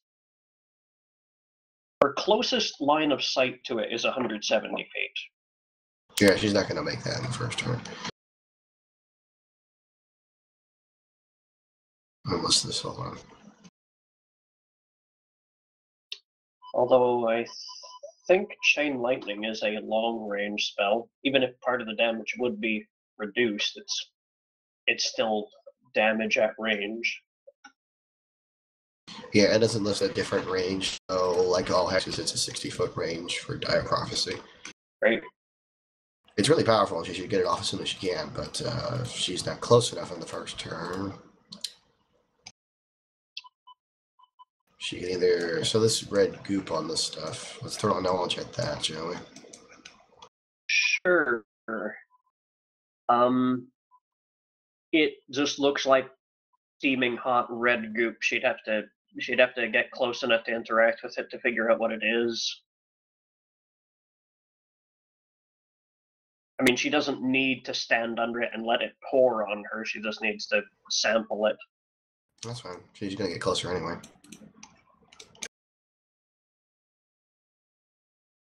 Okay, so that'll be a knowledge what? She reaches out and touches some of it, gives it a sniff, and I need her to make a will save. Okie dokie. I was gonna say Drake would drink some, but until I heard will save, I ain't messing with no will saves if I ain't got to. Screw that.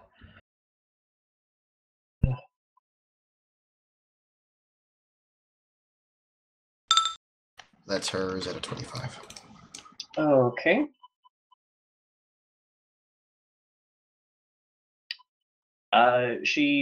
It hisses and smells like acid. Like it feels like very hot acid dripping from the ceiling. Okay, let me.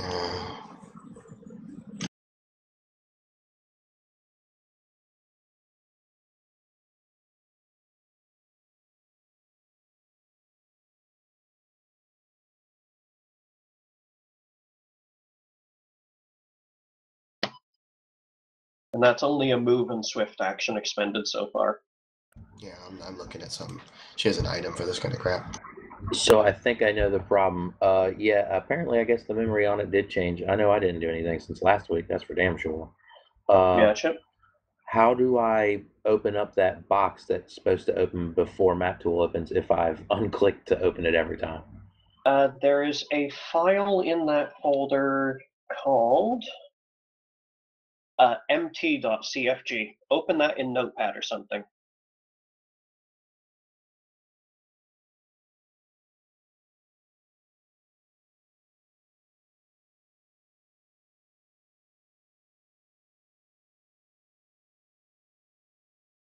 You will see a line in there that says prompt equals false. Just change that to true, save it, and then try and run map tools.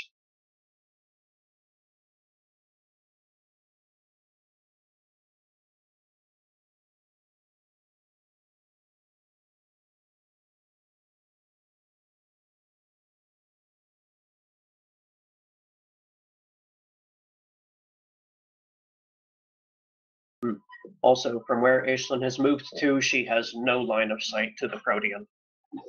Back in a second.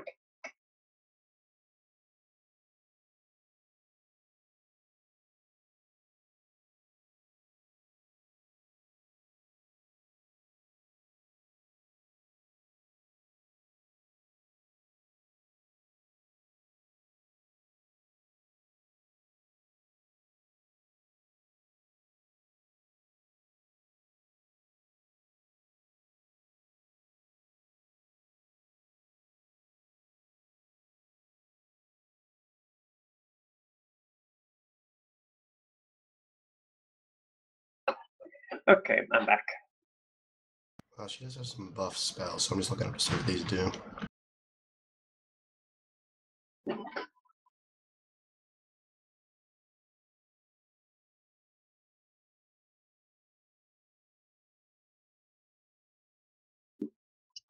Here. That's a fun one. Just a touch you to do it.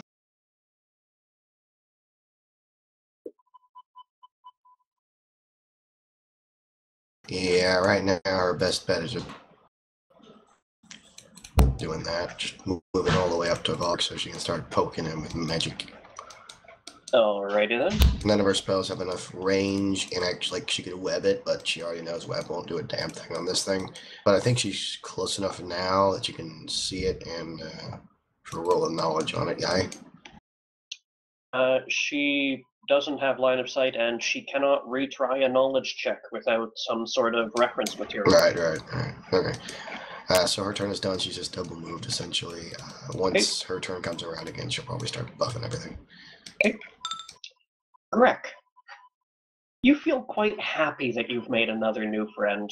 I mean, sure, he's told you to just wait here for a minute, but he's, you think he'll treat you real nice, and this is kind of a good place to live. You could stay here. Those giant green spit stains on the floor could be cleaned up, but you've never been that big for hygiene. Make a will save. We're doomed.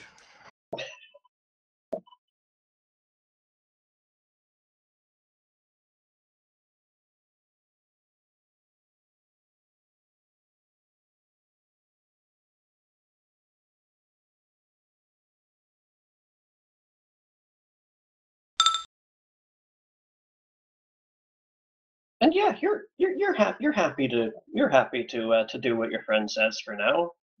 Pity about that Barg guy. Like, he had some real promise too.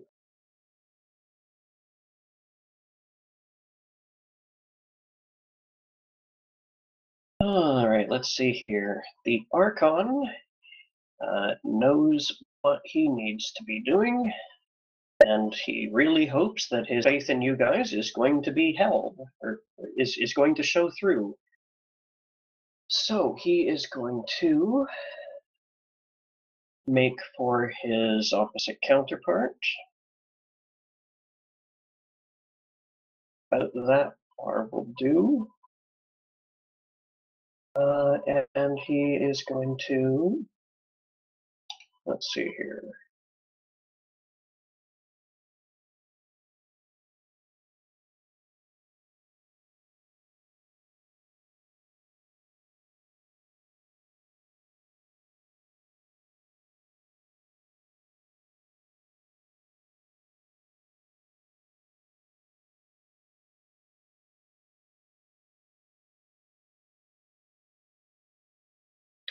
Yeah, why not? He's going to fly to here, stand in place in a with his hands clenched together and a look of fierce concentration on his face, and going to try and implode the Asura.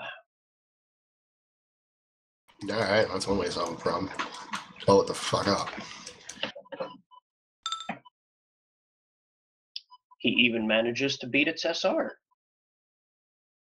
That would be so bad if this thing fucking crit failed and blew the fuck up.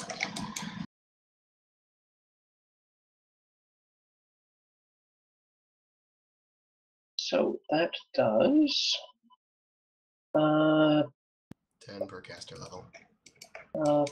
Fortitude save. DC is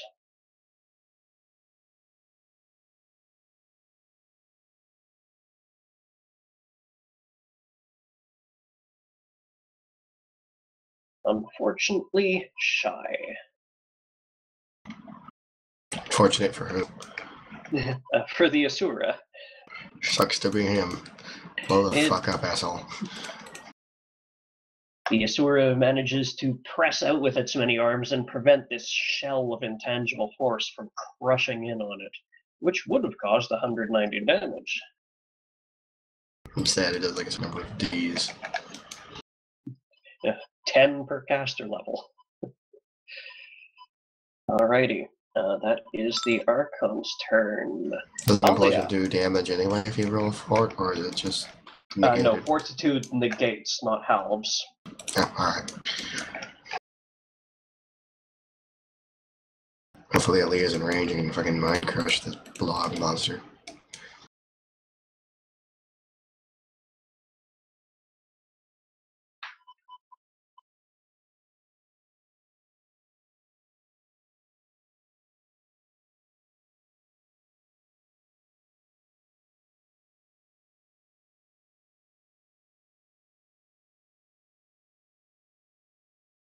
What was my initiative placement?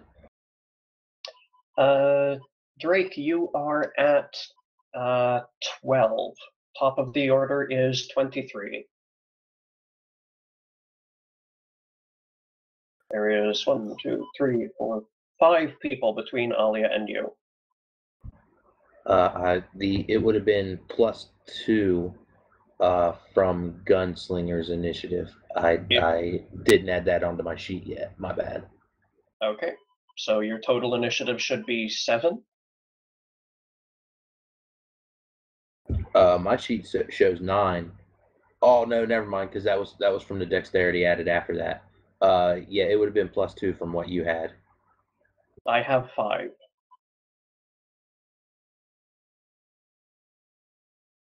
So, yep, you'll account for that next time.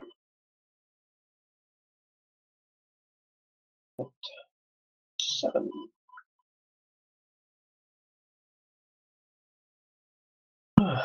Alia moves up. The Protean continues to peek out from the corner and laugh around that pillar and laugh at her.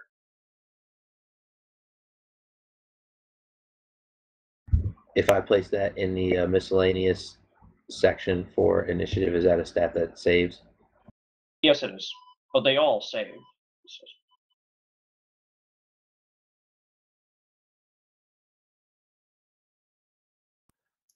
Okay, so I'm going to move to there. That puts me in range to Psychic Crush.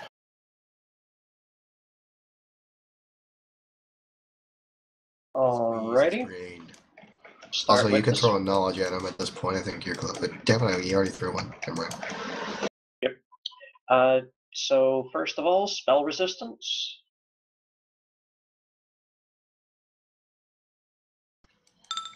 Level 28. And pardon the giant field of purple. I'm just setting this 100. I'm just going to set things for the stream to be a little tidier.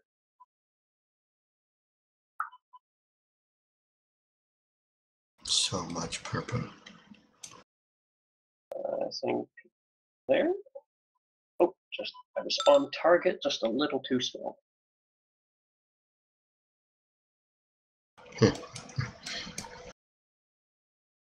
There we go. 26 is the save he needs to make to not die. And that's a will save. Yep. Roll a 1, roll a 1, roll a 1.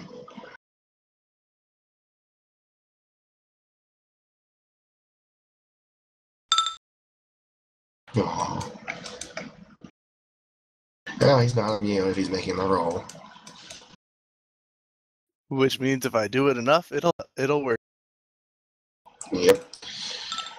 Once more, rough strategy. Yeah, it's truly Crick is the most valuable party member.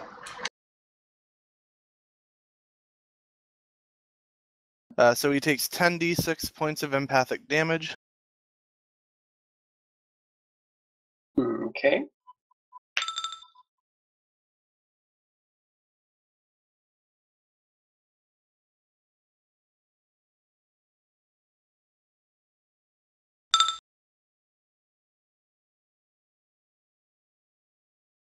Neato. I can still see live time as long as I don't impersonate anything, I suppose.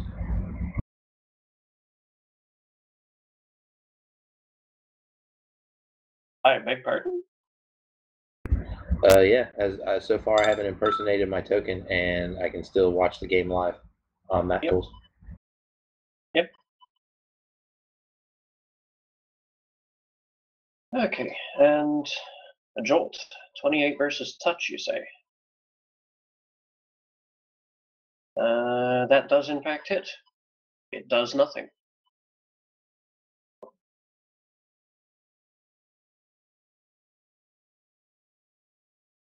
Anything else? Let me think.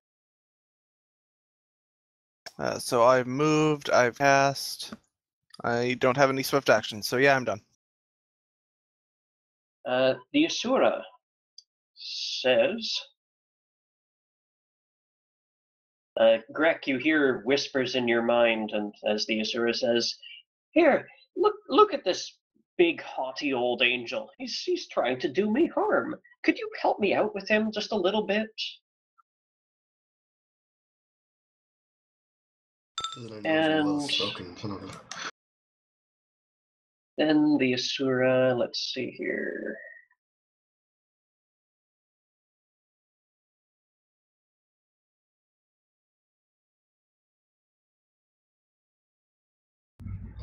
That was to notice the electricity not doing any damage before I make the same mistake.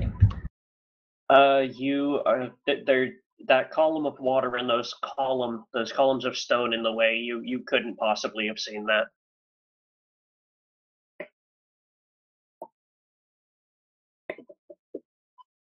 Oh, okay. That was actual Alia all the way down to the bottom. Okay, I thought that was the thing next to me. No.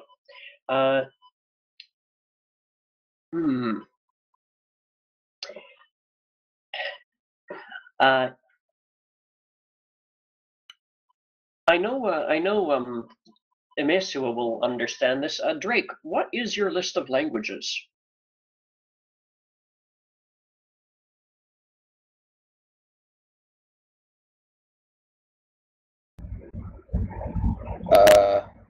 I mean, his intelligence is through the roof. He has a +8 intelligence anyway, so I mean, I would assume quite a few. Yes. Which ones did you choose to know? I didn't type them all up, and it would take me a minute to look at all of them. If you let me know what it is, I would let you know if I would have picked it. This would be languages. Remind myself what the name of it is.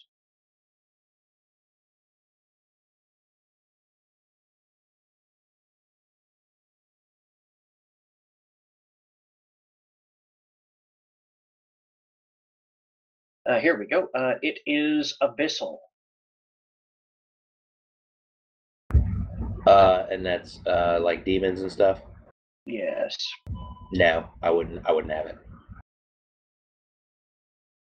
It mutters some things in your general direction in Abyssal, which Emesua understands as it saying, "Eeny, meeny, miny, mo," and it hurls a beam of energy at Drake.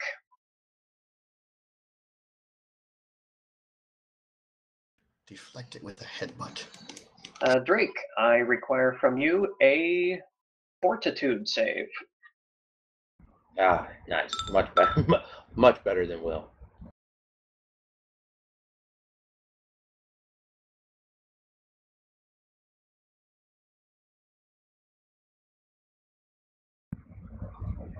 Right now it's at a plus.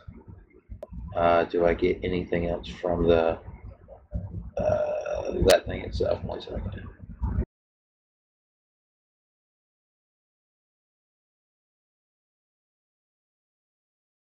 And I'm assuming it's not a poison effect.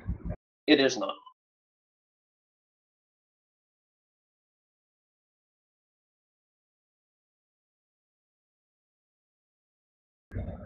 Plus 19. Go ahead and roll it. You're connected, aren't you? Ah, yes. Very well.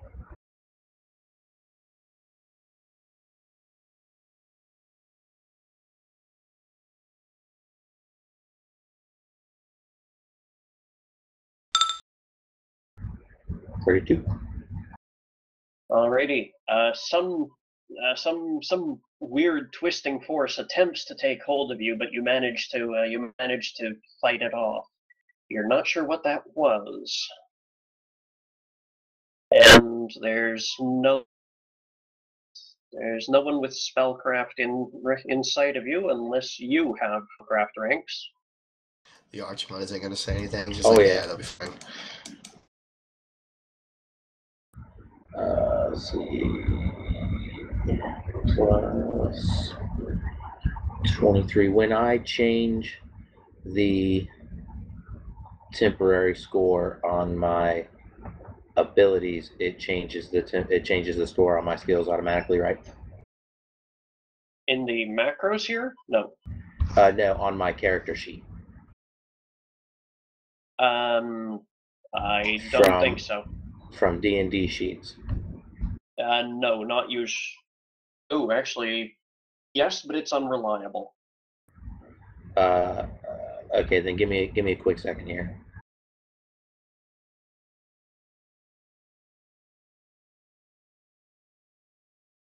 Just try changing your int again and seeing if it changes them. It's good. Yep. Okay. Plus 23.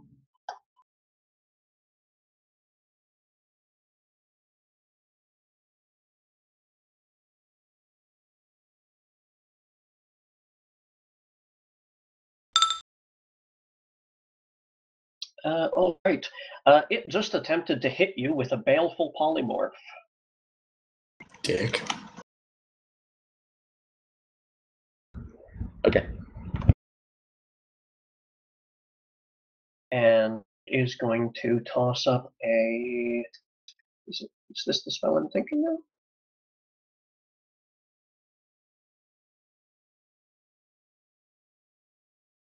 Ah, perfect.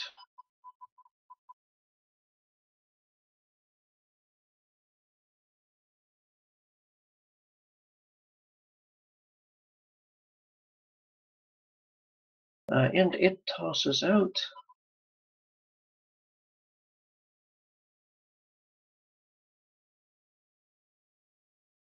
Come on, there.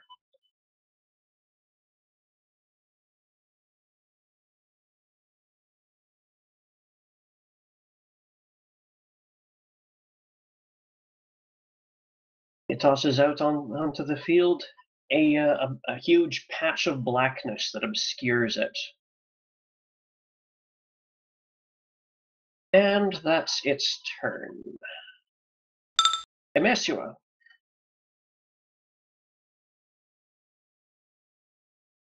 Is that like a darkness spell or what? That's for the. Yeah, that is a deeper darkness. Okay, just a sec. True sight will work, but dark vision will not.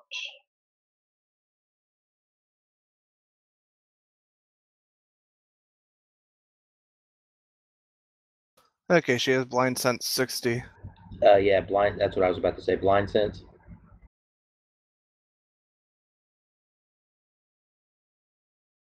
Blind sense works regardless of light.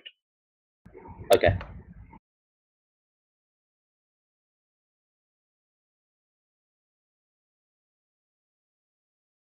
Yeah, she's planning on running in and bashing his face in, so I assume he's not within 60 feet right now. He wasn't last time you could see him.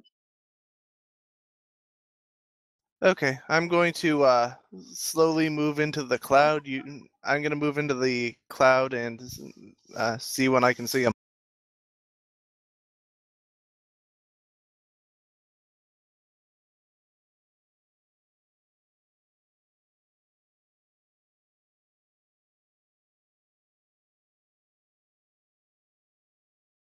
You can just barely see him now.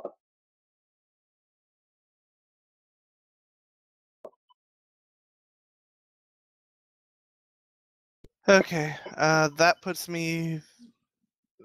So yeah, I'm at 80. I'm gonna lightning bolt him again. Okay. It won't work again, but it's funny. Yep, you've made 70 feet of movement, and it's 50 feet to him. Yeah, unfortunately, you have to decide to charge at the beginning, or else I'd charge him. But Lightning bolt. so yeah, lightning bolt. Roger that. Hold on just a second. I don't think I made his SR that time.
Okay, lightning bolt. That's the caster level check.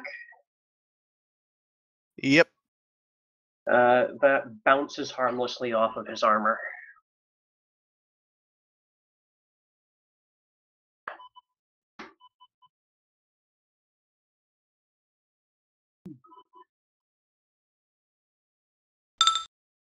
That's her turn. Alrighty. That is a worthy turn. Barb. Considering what Amesua is, considering she's chaotic good and a creature of pure chaotic goodness, that's a pure lawfully evil creature. This will be interesting. She's neutral good. Yeah, I thought she was chaotic. Yeah, well, Vargan.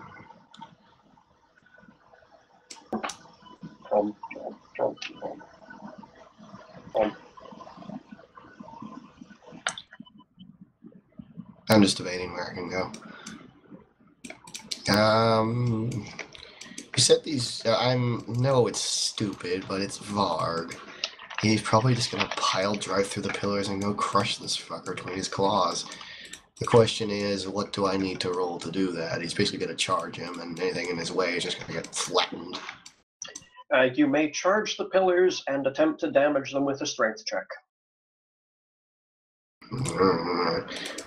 Okay, a silly plan. He can fit through. Let me see. I just need to measure from there.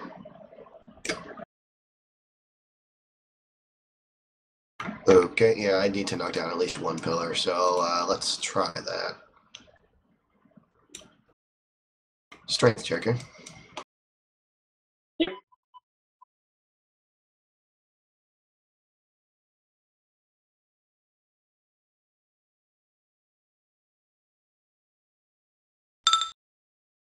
How's a 30 treat you? A 30 sounds quite good. You smash into that pillar, and the near half of it. You're just gonna keep going until something stops him, essentially. Basically doing an overrun combat maneuver against a thing that can't defend itself. Yep. You smash into the pillar, and a good portion of it crumbles away. Can I keep going? How much more movement do you have? Well, if I'm charging until I hit him. Well, yeah, but you can only go up to twice your movement, can't you? So that's what a sprint. I'm sprinting. That's it. No, you cannot do both of those at the same time. Yeah, all right, fair enough. In that case, I can get to the second pillar and smash that one. So there, essentially. That's 75 foot of move. That's 65. Okay, so 60. I was right. Yeah. Right. I can still bash this pillar though. You see Varg smash into what appears to you to be a strong, heavily reinforced stone pillar that goes from floor to ceiling, and he just brushes it aside like it's nothing. Feel the power of Varg. Varg, you smash into a 12-foot tall pillar of weak, crumbly stone, and it crumbles as you touch it. The stone is made of paper. Well, that's basically my whole turn, I guess. Yeah. Yeah, it would be. The stone is made of Mirage Arcana. Oh, it's fake stone.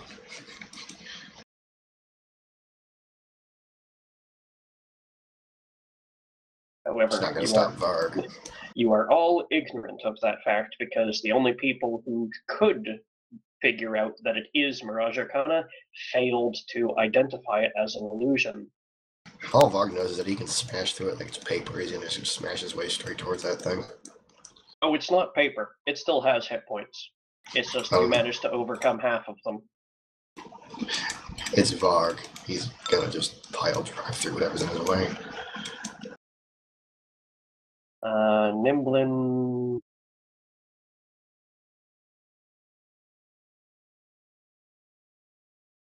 rushes up and gets ready to provide aid. Very good. The let's see here. Iceland is still in the under the dripping.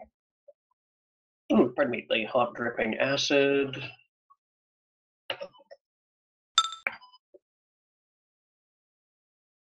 Sweet Jesus, those both rolled high.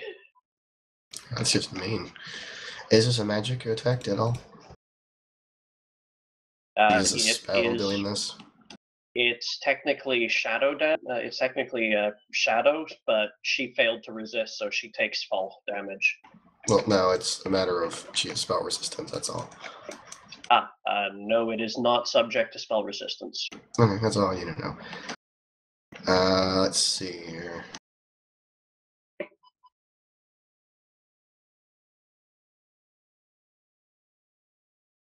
And I guess she just takes it. the Protean.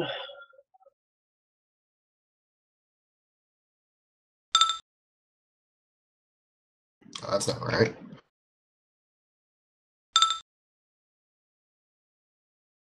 That's better.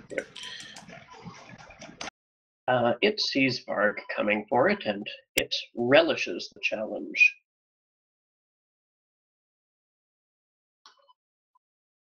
We're about the same size. Let's have a go. Let's see here.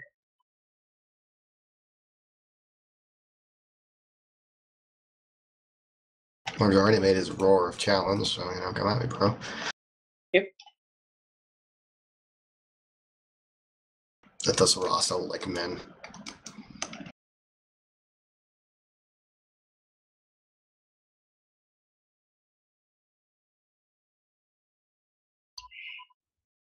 The Protean. Let's see here. It is a.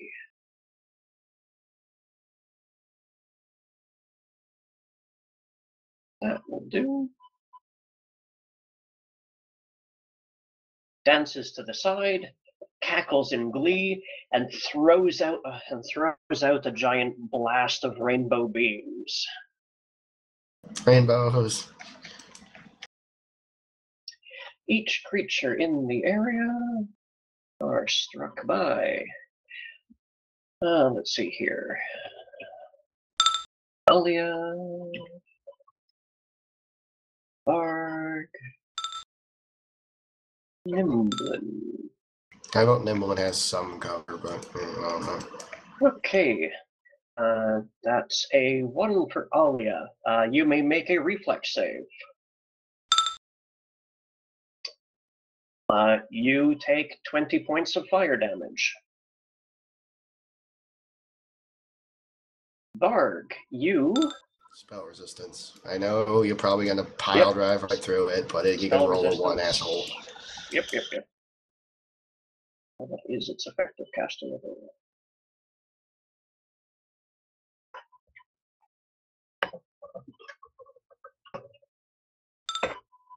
Yeah, you beat it. You can pretty easily beat it, but there's a pretty good chance of failure. You can 2 or 3 would fail. Yep. Varg, make a will save. It's actually a really good day for me right now.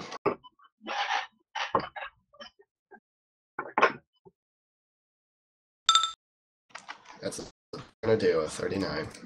Damn. Don't fuck with Varg when he's raged, man. He'd kick your ass.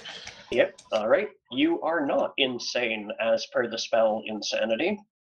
And Says you. And I would like you to make a will save on Nimblin's behalf.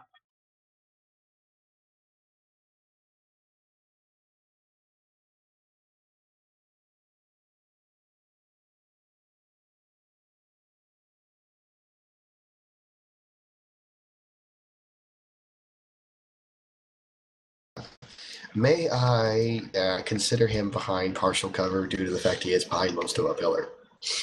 No. The pillars are completely immaterial to the Protean. Oh, right, it's a mirage. Right. We don't know that, though, so, yeah. Correct. So just the 9, then, right?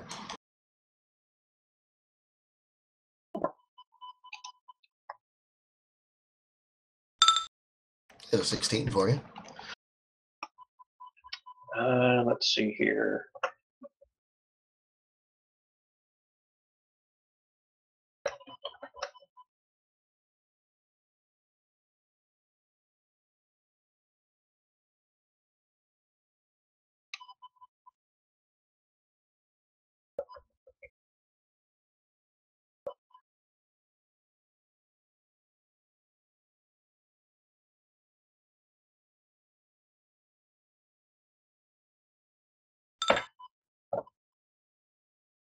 Nimlin has been sent to the plane of air. That's not very lethal. He's just going to be falling for a while. God damn it. Well, like I said, he's not going to die. He's just going to be falling for a very long time. Well, there is some stuff to land on. He could potentially find a floating island. And since he can teleport, he just teleport to where he not kill himself, so he should be okay. One can hope. And this thing has one more thing to do, considering you shrugged off its effect so easily. Varg, I need you to make another will save, and I make another SR check. Yeah, you beat my SR. What are you spamming, you asshole? How many turns do you get? He has a variety of quicken spells. There's a 31 for you. A 31 is good enough. Varg is giving him a really flat, pissed off look. Like, dude, you're gonna wrestle me whether you like it or not. The Protean grows a face, grows a tongue, and sticks it out at you. I go to bite it off, along with most of its face. Drake. There is a giant field of black preventing you from seeing where that Asura is. Emesua disappeared into it, and you heard a lightning bolt crackle off. Followed by, come at me, bro. Okay. Did My she suggestion, throw balls wildly. And she shot it at the thing on the other side? You have no idea. You couldn't see it. It's deeper darts. Even a lightning bolt, you won't. See, damn, you got me on that one because I actually really have no idea. Do you have any like true sight or echolocation, or what do you got on you? No, I think I'm gonna stay after this thing that's coming after me. That's negative energy.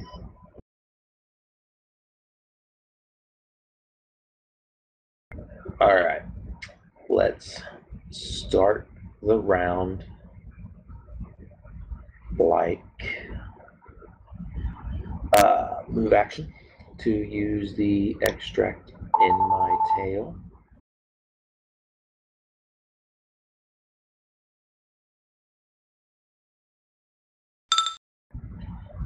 Little ditty I like to call speed.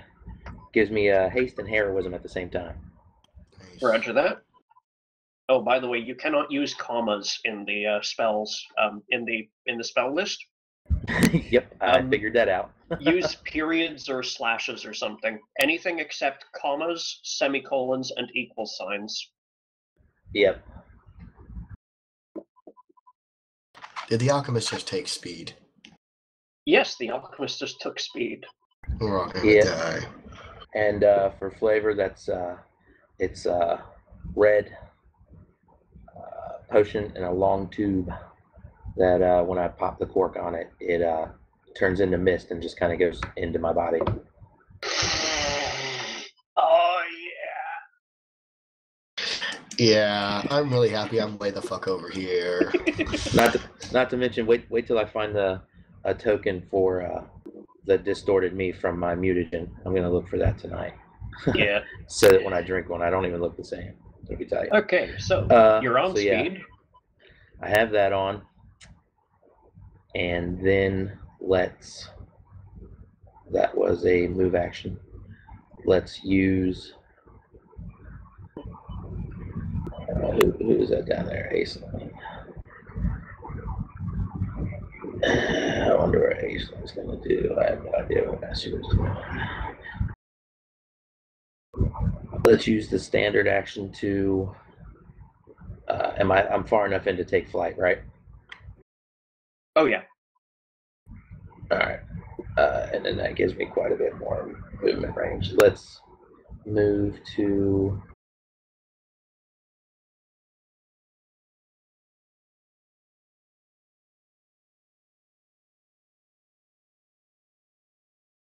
There in flight.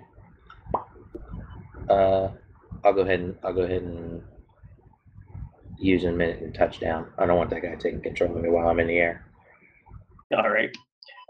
You can only get about 10 feet off the ground if you're moving that far laterally. Yeah, that's fine. I'm gonna touch back down. So I mean, it's whatever. That was just for the extended movement. Okay. Okay. And then I will use a hero point, since that shit is like candy to me, Mm-hmm. to shoot at him. Again, with the effect of a bomb. First of all, you don't even have him localized, so you have no idea where in that sphere of blackness he is. No, aren't we? Bomb the whole lot of it. Aren't we fighting the Archon? No, no, the Archon is fighting with you. The Oh, Archon damn, is going to dude. deal with the Asura. I have While seriously been playing like we were fighting the Archon as well. That's not who. That's not who tried to take control of my mind. No. That's the Azura. And the Asura has taken control of Grek's mind, but he threw a baleful polymorph at you. The Archon said, "You guys pin down that protean so that I can take out the Asura and leave this chamber."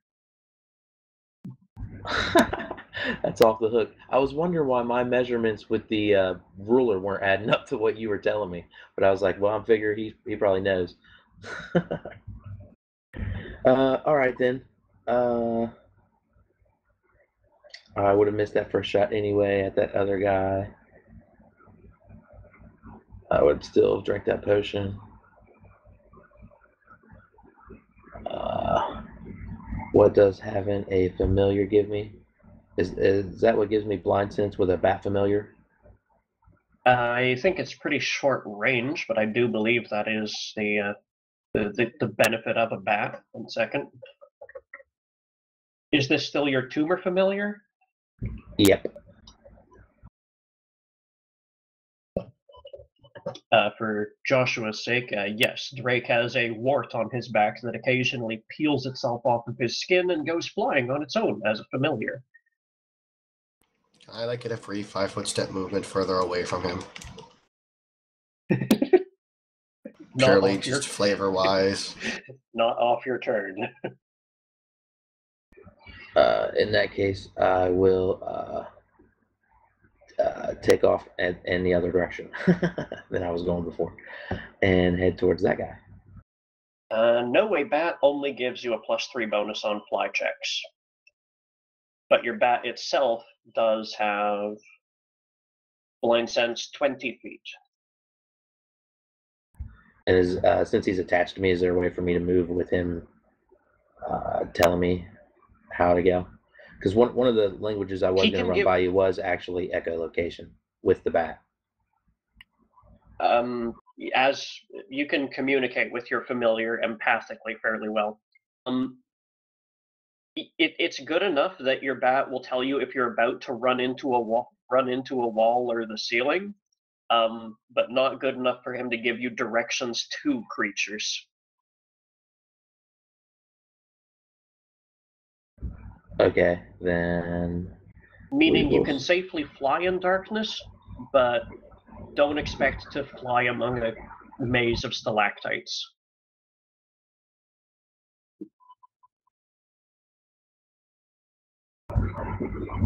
Okay, then we'll move to there, pretty much just far enough off the ground for flying to activate for the extended movement, okay. And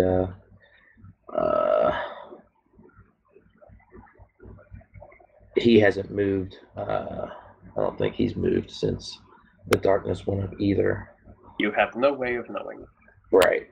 So we will chuck a bomb in that general direction. All right.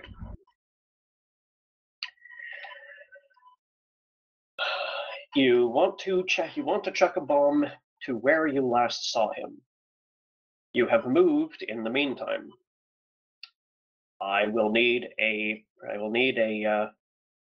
perception check just to keep your bearings.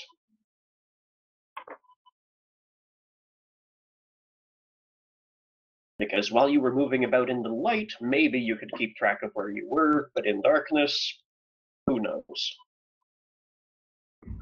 Alright, so that's the +2 for heroism. We'll activate on that.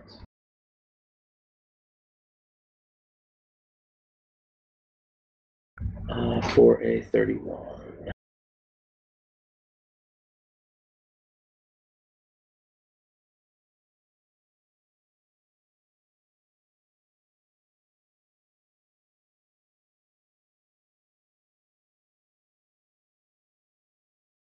Oh, and I froze up. If you will do a +31 perception while I do what I need to do.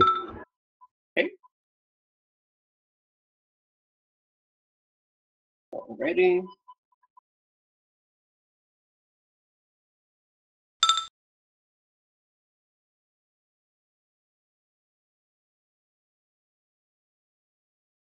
All right. And now you want to huck a bomb. You want to huck a bomb 60 feet away.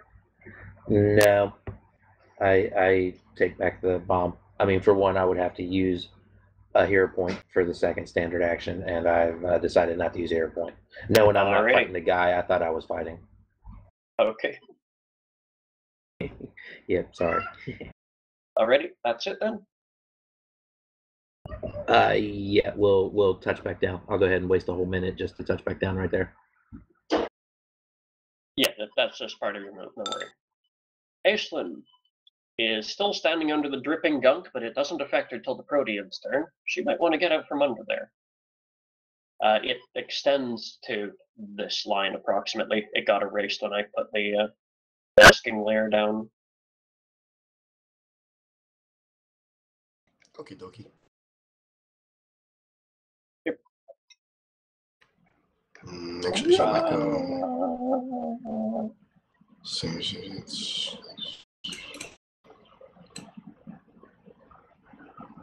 Yeah, she's just gonna have to go there.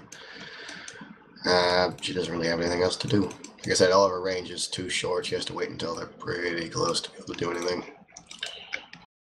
So, Okay. yeah, this is Balloon's turn done.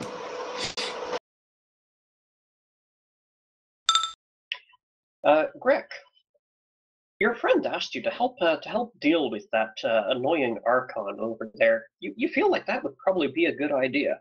Make a will save. Yeah, that sounds like a really good idea. You should go deal with that. Why does his will save suck so much? Because he's a half-orc barbarian. What did you expect? I'm a fucking lizard folk. Goddamn there you druid. Go. That's exactly why I must have thought it was the other way around. Was because of what was going on with Greg. No, Greg, you cannot see through the dark. Enjoy stumbling.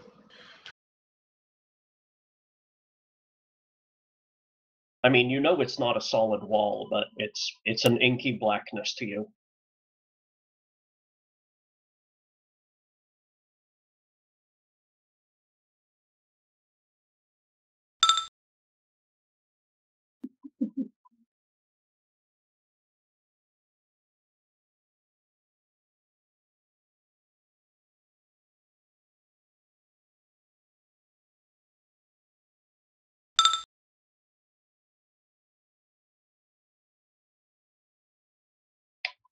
How far can you go? Like, if you were to sprint, that's 3 times your normal movement, I think?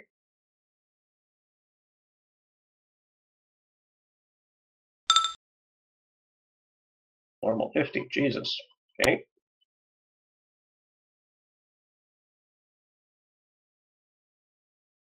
You emerge on the far side of the blackness. There's an Asura about 20 feet from you.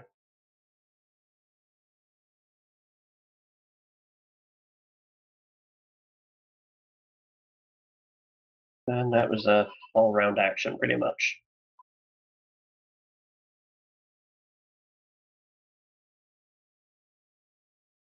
The Archon has no idea you're unfriendly.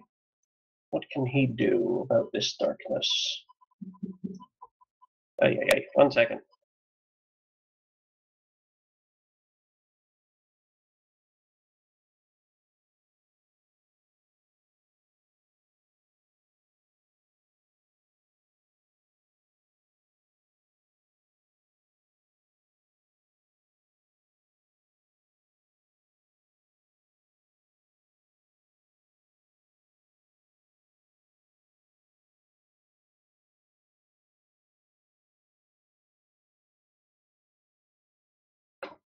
Okay, there we go. Does this spell help?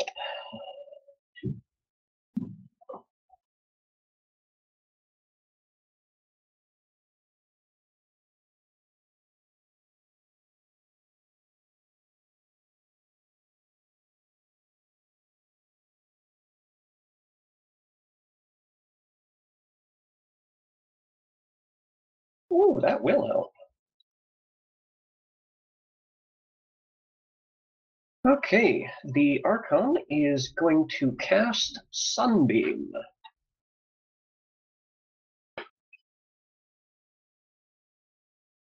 For the duration of the spell, you can use a standard action to evoke a dazzling beam of intense light each round. It is a 60-foot line. You can call for 1 beam per 3 cast, 6 beams. Ends when your duration runs out, round per level or until exhausted. Each creature in the beam is blinded and takes 4d6, and it creates light, so it will dispel swaths of the darkness. He is going to use his reservoir of extra actions in order to get a beam off this first turn.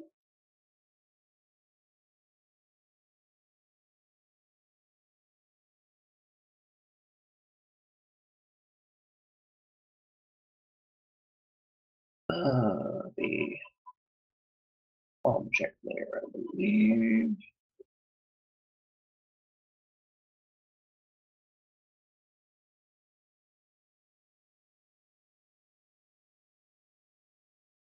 Cast a beam through the darkness, and that's not nearly broad enough.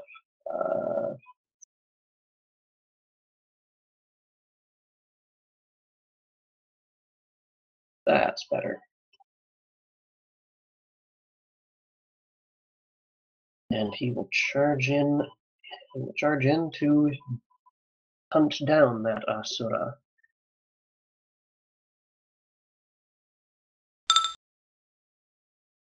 Alia. Crushes mine like an egg. And spread out some so it doesn't keep doing its stupid crap. Ow, my egg.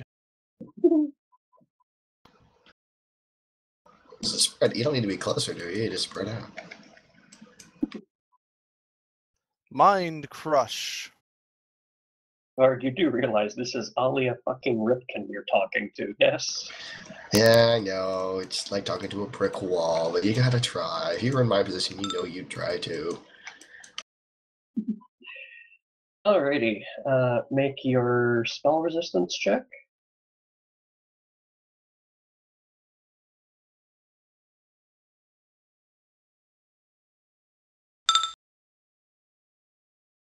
That penetrates.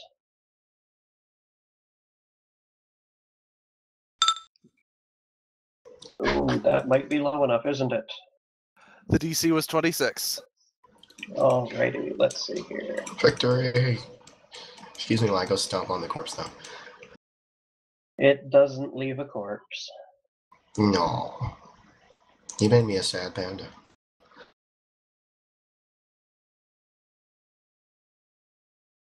Let's see here. Well, yeah, if it has endurance or if it has like die hard, it's still up. That just drops its HP. Doesn't mean I'm not gonna go over there and kick its ass. That is correct. This thing threw like a level 9 spell at me, and I'm still here, so excuse me if I'm confident enough to tear its head off. Or whatever limbs it ends up growing to fight me. Yep.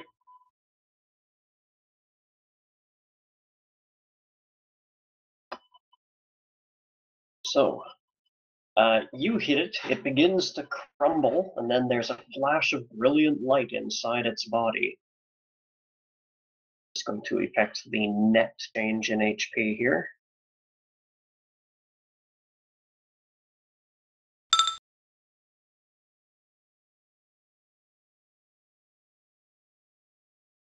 Yes, I know, it's reduced to -1, but then it's healed.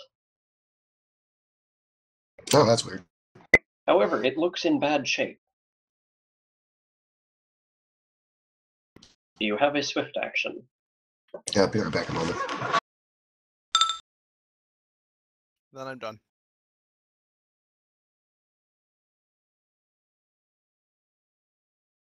Let's see here. The Asura, which is only visible to a Mesua.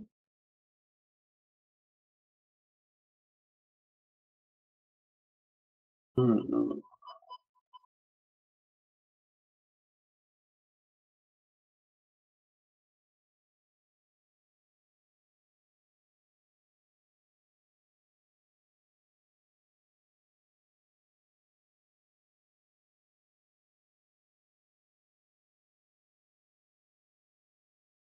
Was Aaliyah a dick and jolted it?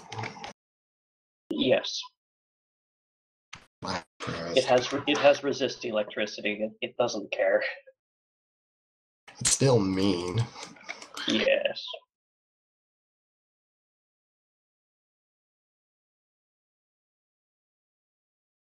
All right. First, the Asura is going to toss out.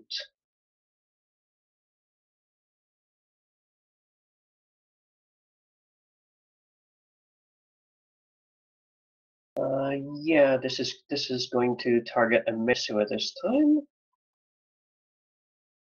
Does a Mesua have any spell resistance?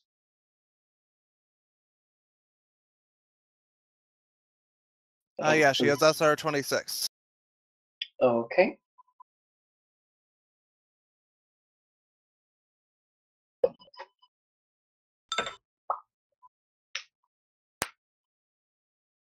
What determines spell resistance other than equipment and feats?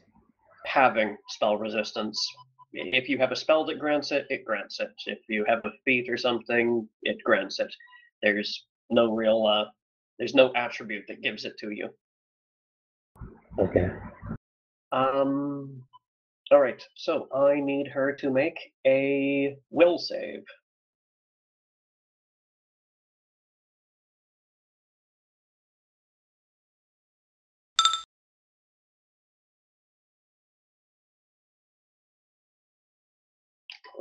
Okay.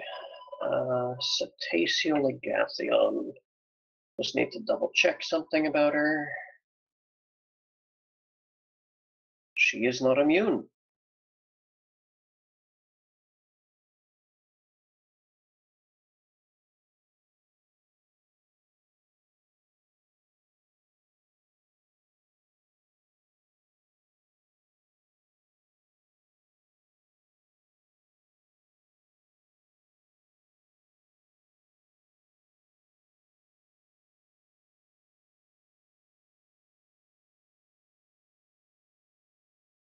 Oh, come on. Load the page.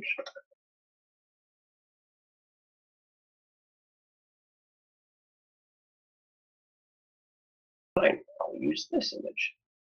Keep it the right color.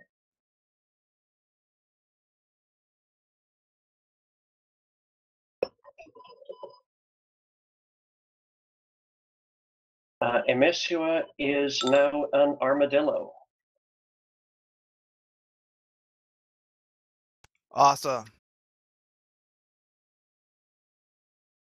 Baleful polymorph, ladies and gentlemen. When it works, it works. And now the Asura is going to charge Drake.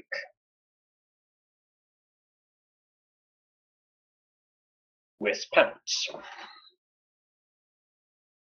Drake, you do you can't see this thing coming, so these are against your flat-footed AC.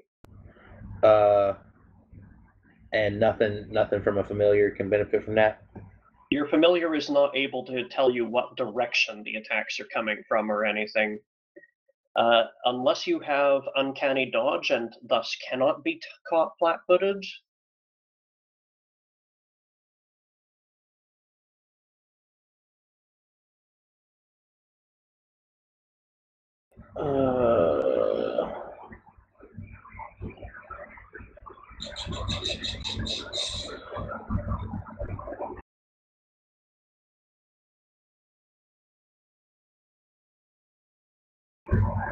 No.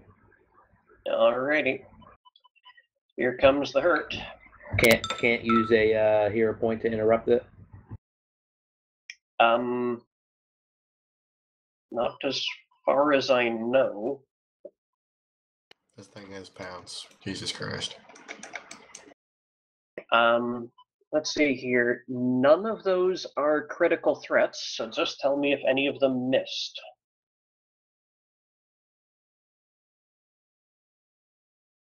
His lowest was a 35. And my current AC is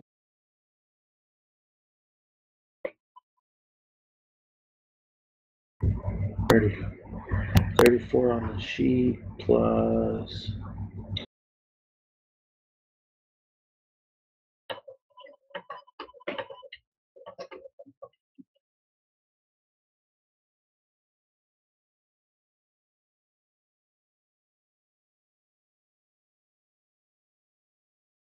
What kind of bonus is the AC? I beg pardon? I'm losing my dexterity bonus to armor class in this as well. Yes, so no dex bonus, no dodge bonus. And what's the fastest way to figure that out on the sheet real fast? Zero out the dex bonus on the AC category. It should list you what your flat-footed AC is on the sheet. Oh, okay, 26. Okay, yep, I see it. Okay, good. So, Damn. yes, those hit. And here's why I recommend you try and keep a good amount of con around. In fact, your con went up when you drank your mutagen, didn't it? Yep. Okay, so it went up by how much? I'm at a +6 mod, 22 score. So it went up to 22 from 16? Yep. Okay, so that's +1. That's +3. Give yourself 3 times 18 temporary hit points. Yeah. And that's okay. 54.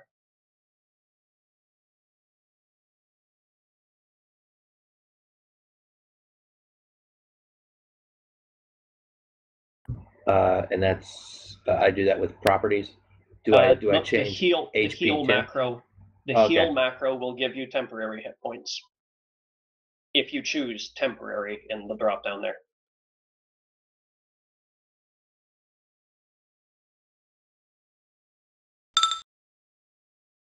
Perfect.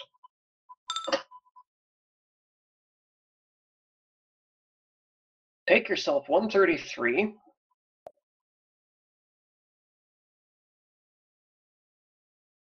We're gonna have to stencil him back together with Prit Stick. And give me a will and a fortitude save. Both of which are poisons. I'm immune to poison. Okay, then give me a will save for a curse.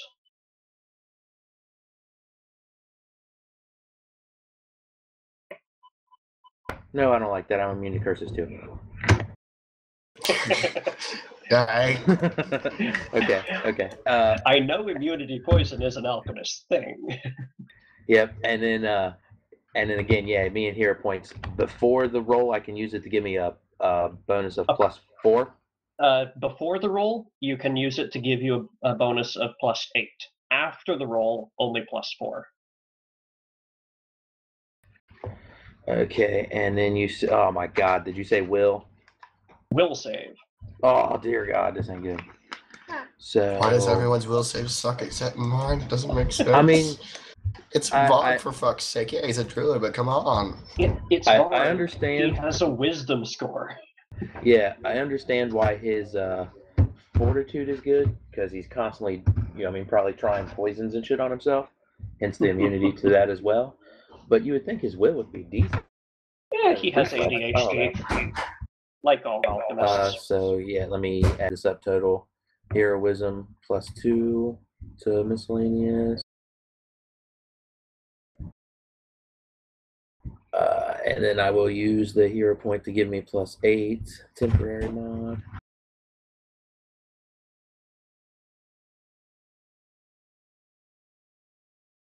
Taking me down to 1 hero point left. Roger that.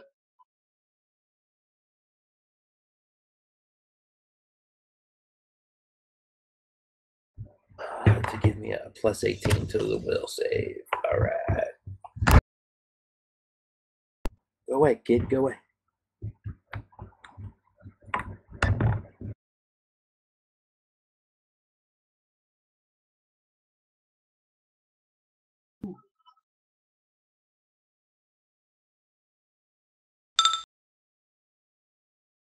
Damn. Ouch. Can I use the second my last hero point afterwards? You can only use 1 hero point per round. 1,000 pox. It's okay. This curse is not as bad as you think it might be. Oh fuck. Of course I roll max after saying that. Take D6 wisdom damage. Didn't you just roll the 6 then? What? Yeah, I just rolled 6. Take 6 wisdom damage, please, Drake. And that's I assume obviously that's from my temporary score.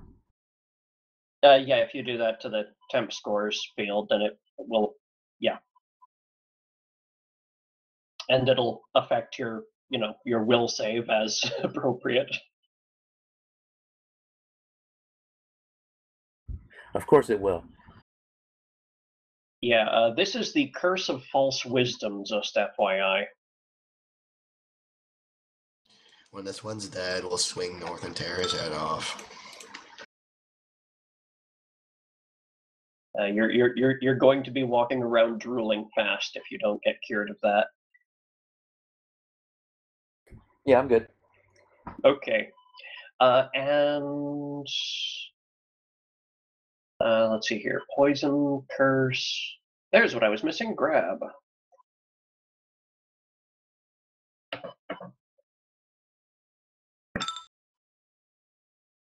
That definitely hits. You are grappled.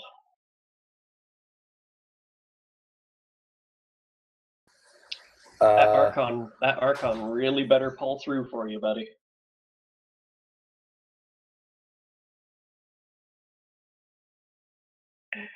Okay, it's 10 after. The grapple goes against what?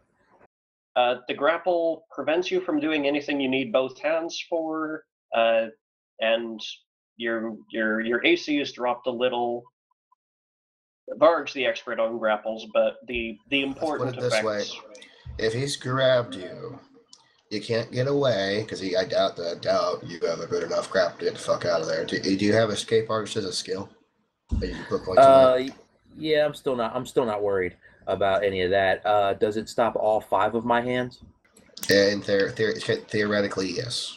Because he's got normally I'd say no, but he's got enough arms to... You're using your 4 hands and tail to fend off his 6 hands. Yeah, in this scenario, I would say yes.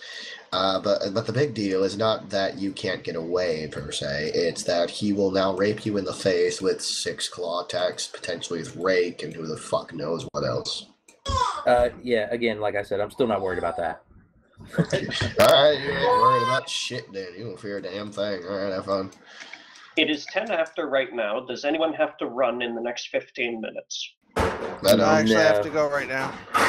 Okay, damn. So we will suspend there, and I will see everyone same time, same medium next week. Toodaloo then. Okay, bye. Have a good night.